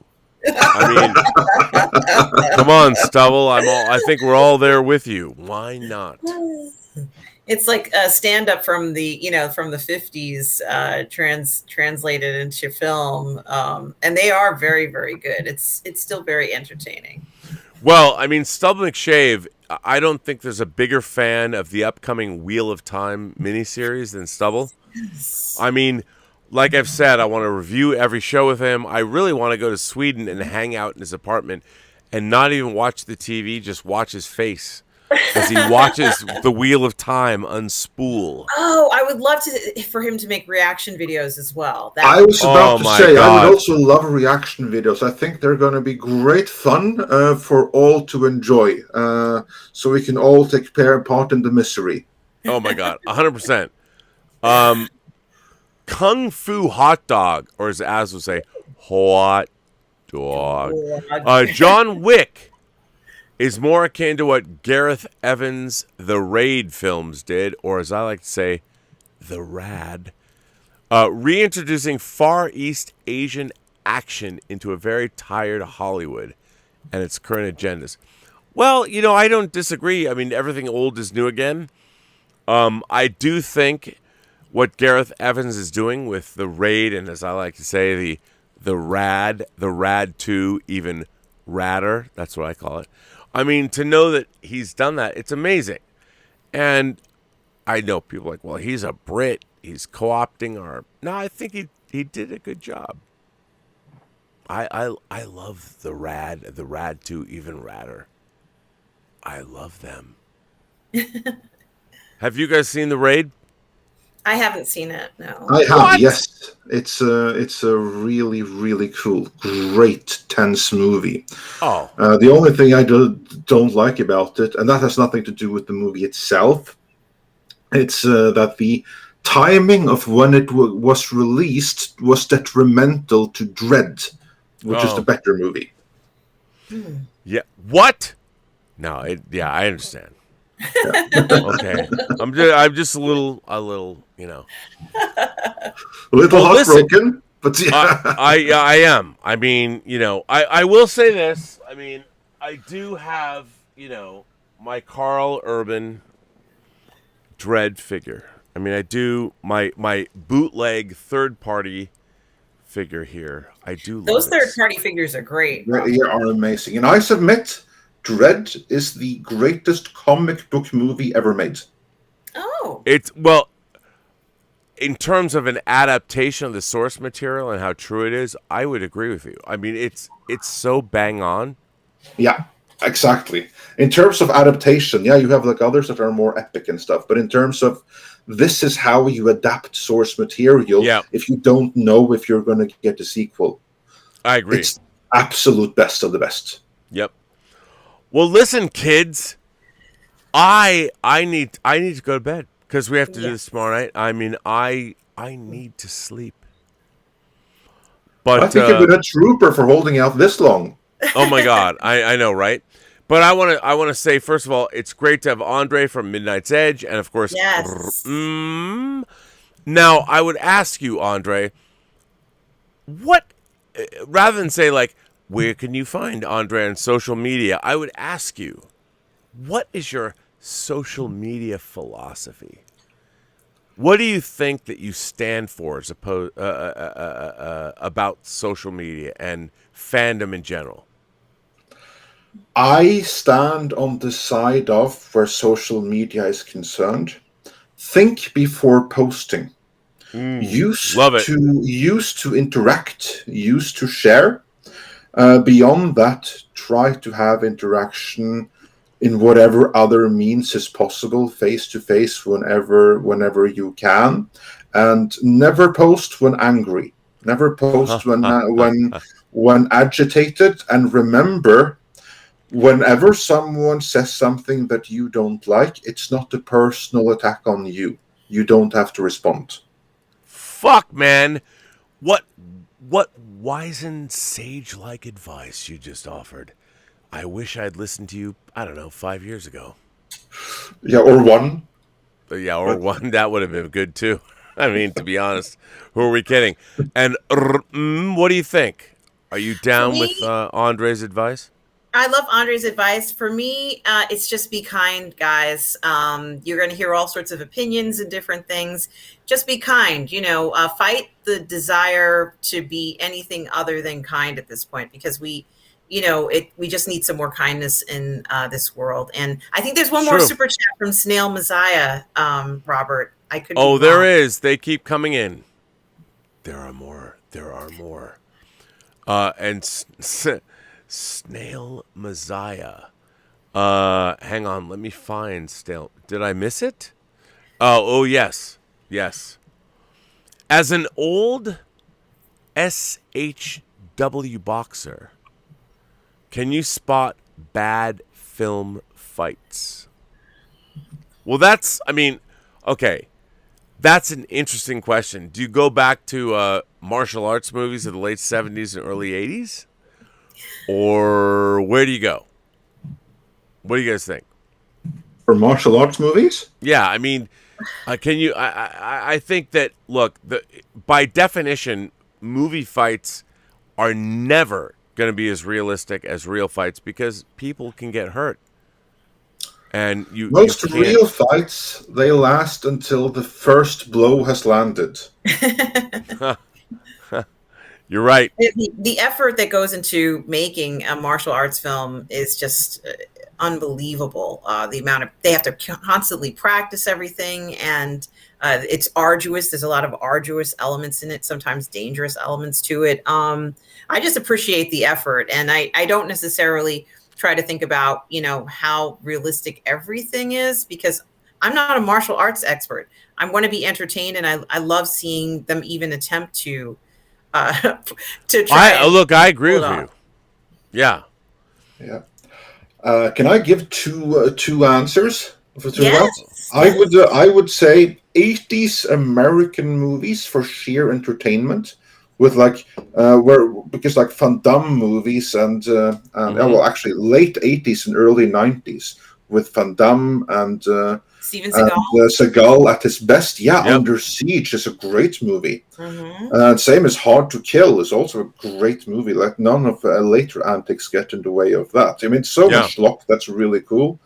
And then also 70s Asian cinema, albeit for different reasons. That's then to enjoy the art of it and for a fascinating look into filmmaking and a completely different kind of storytelling. So I would say those two. That's a great idea. I agree with that too. I mean, I think that what I love about physical media is it's the end all be all. It's what I want, the final repository of our entire cinematic legacy. And if you want to buy it, you can buy it. If you don't, you don't. But to have it in 4K, that's the best. A lot of these films, especially exploitation movies, were not shot in that resolution in the first place. So it only upgrades them. And that's what I love. So, yeah. But you know what? lesbian vampire movies of the 70s. Lesbian. Jean Rollin, I mean, Fascination, The Living Dead Girl, my God. And by the way, I have a lot of them. Don't worry. No, I don't. Wait, did I say that? I don't really have a lot of French lesbian vampire movies directed by Jean Rollin. No, I'm kidding. I kid. I'm a kidder. Why would I collect those? I don't know. Because they're great movies. Because Yeah, the 70s European exploitation movies were freaking incredible. Incredible, and they're beautiful naked girls. And Yes, yes, and from what I understand, they're saying that Benedetta might have even gone. I don't think there's such a thing, but they're saying it might have even gone over the top when it comes to these love scenes. As far as I'm concerned, you can't have enough love scenes, and you can't go over the top with them. I mean, like, you know, when you're already betraying the Catholic Church and getting busy with some other ladies, like, you're not going to be going like, oh, no, wait, don't do that. That's too far. You're not going to be doing that. You already crossed the boundary, so yeah. Yeah, like, you're going to be in the bedroom and your tongue can go anywhere. Come on, your fingers. Like, there's going to be no one going, perhaps you don't want to do that. No, I do want to do that. And your partner's going like, to be like, oh my God, please do that. Please do that. Oh my God. I mean, we live in such weird times. So bizarre. Like, anyway. On that note, yes, I think I have to end this show. Very well, Robert. And I want to thank my cohorts, Andre from Midnight's Edge. Andre, it's not like people don't know who you are, but where can they find you? Well, if anyone should be so inclined, you can find me over on Midnight's Edge, where we do regular content, live streams, and stuff like that. We'll be talking with Kamran Pasha later today, so probably expecting a new video with him in the next few days. Oh, love that. And where can people find you? You can reach me at the Burnettwork. Oh, really? Yes. You're here? Yes, I am. Wow. You can also find her in the chats of most Midnight's Edge live streams. I am on every single Midnight's Edge, the ones that are from 12 to whenever Eastern Standard Time. I'm always listening to those chats and participating. So I have been from day one. I love them. Andre already knows, but I love Midnight's Edge. So you can find me there as well. Well, it's funny. There's a few more. I thought I was done with these, but people keep writing in. Did I say Stubble McShave loves the inner monologue of the Naked Gun movies? Yes, you did. Did I? Yes. See, I forget. I was like, okay, well then I'm we done. talked about a lot tonight, Robert. It was a lot. I know. I'm a tired, old, cranky, forgetful. You are not any of those things, but it's late, so it's what 3 a.m. almost, or past 3 a.m. Yes, it's 3:18. So, right. Yeah, I just was thinking about midgets, and I was like, oh, can I say midgets or little people? And I was wondering, did I say something objectionable on social media that I can't? I'm like, hey, wait a minute. Look, man.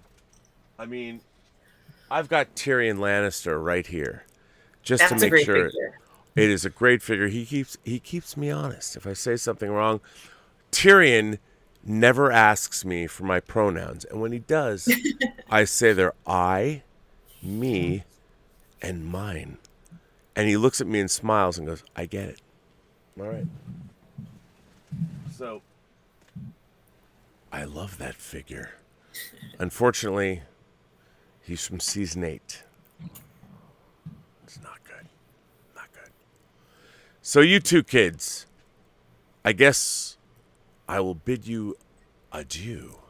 And what can we expect from you tomorrow on Midnight's Edge? I expect that there's going to be a Black Widow review very shortly here. Maybe you can even expect that in a few hours, as soon as Tom gets to wake up and see the movie. I will say right away, it subverted my expectations. Does that mean you liked it or didn't? I expected it to be a woke and complete disaster. Oh. Those expectations were subverted. Well, that's good. Wow. The marketing lied. I mean, I feel stupid for putting out the video we did yesterday. But No, I saw that video, Andre, and you were. It was on point because I was pointing out this is neutral. how the movie has been marketed. Yes, and the marketing doesn't represent the movie. That's interesting. Well, but you know what? I love the fact that you can go back and say that. Oh, obviously, I never, as you say, like I always try to be neutral. I'm not like one that goes and commits to an opinion that we're gonna hate this because. No, I'll say this doesn't look good, right. And it doesn't look good because of this, and this conversation around it and everything. But then, if the movie somehow isn't like that, I'll be the first to admit it. Like I'll admit it now. Yeah, I love that about it. I liked it. Hell, I loved it. Wow! Wow! You know what? Okay, I take it back. I didn't love it, but I enjoyed it a hell of a lot more than I thought I would. I was like, is it going to suck soon? Is it going to go well? You know what? But okay. Kudos to you for saying you liked it. And kudos to you for also saying that you're waiting to hate it, because I think what I was expecting to hate it. I went in thinking I'm just gonna breeze through this. I'm just waiting for how bad it's gonna be. I was like, okay, it's off to a strong start, but now it's gonna fall off a cliff. Okay, now it's gonna fall off a cliff. No, I know, and I have to tell you, I'm not saying it's perfect. There are things in it which I really object to, but on the whole, it's not what I had or what we and everyone had been led to believe based on the conversation that and this is Marvel's fault. Yep, they were the ones that put all of the stuff of how horrible everything that was before, how every previous MCU movie is problematic up to Captain Marvel. All of that is their fault. So everyone that's expecting the movie to suck, it's not the audience's fault, it's their fault because it's their marketing. I agree, and I have to say, I have a great big love for the critical drinker, and he did not like it. And I watched his review, and even if his reviews are bad and he doesn't like something, I feel I learned a lot more about the movie in question, and I can make up my own mind. But he hated it, and a lot of people, and I do think I'm like, what's to hate though? Yeah, I mean, it's not stupid. Well, parts of it is a bit stupid. But overall, it's not a perfect movie in any way, shape, or form. I mean, I have issues with it, but I didn't have the issues that I thought I was going to have. Right. To the extent I thought I would have them. I would expect there to be completely different issues than the one there turned out to be. Sure. Yeah, and I've spoken to a few people in the PGS who have seen it. I think Tom Jackson went to see it, and he said that he liked it. So, and Tom, forgive me if I'm speaking out of turn here because I didn't ask his permission to share his review, but he seemed to like it, and I've been hearing from people that they do generally like this film. That's good. Well, listen, I have to go do a Zoom call for all of our lovely members of this channel at noon. And so I'm going to go fall asleep, and I've been barely coherent on this stream, as you know. So I need to go to sleep, but I want to thank my two wonderful guests, my co-host, and of course, Andre from Midnight's Edge, all the way from Norway. Yes, such a pleasure. Thank you both for being here. I want to thank all of our incredible listeners and watchers and viewers. And, of course, our moderators, the Blue Wenches, or did I say that? Wenches, I meant wrenches. I know, it's a stupid joke. It's such an old joke. It's so old. Bunyan Snipe, the Richard, thank you for being here. Bunyan, thank you, Richard. Thank you, Bunyan Snipe. I mean, everyone's here, and you guys aren't wenches, you're wrenches. It's a different thing. But it's such an old joke. Every time I say that joke, I feel like, oh, I did it again. It's so bad. But thank you for being here, and I want to thank everyone for supporting the channel via super chats and tips and all that. And if you want to send us a letter, you can. You can go to the Burnettwork.net website. It's free of charge. I'll read it. Send us a letter, but put the subject heading Midnight Metal. And by the way, if you want to talk to Andre directly, put Midnight Metal. Andre or Midnight Metal. What's RM's phone number? I'm not going to give it to you, but you can put that in the subject heading. I mean, it could be fun. I'm just saying, it could be good. So it's all there. You can talk to us. You can ask us questions. We're here for you. I'm not kidding. And tomorrow I'll be back maybe with Dave Parker. I haven't talked to him. I'm sure we'll do a show. Last week was fun. Wasn't it? Yes. Did you have a good time? Yes, I did. You answered a lot of questions about comedy and horror films together, and it was very interesting. I'm glad. I would assume we'll do it tomorrow. It's all good. But anyway, I want to thank you all for being here. And remember, as always, every person you meet has a story to tell that you have yet to hear. And all you have to do is listen. And with that, I would say to everyone and all of my guests, all of you, have a better day. And I mean that. I do. I'm not lying.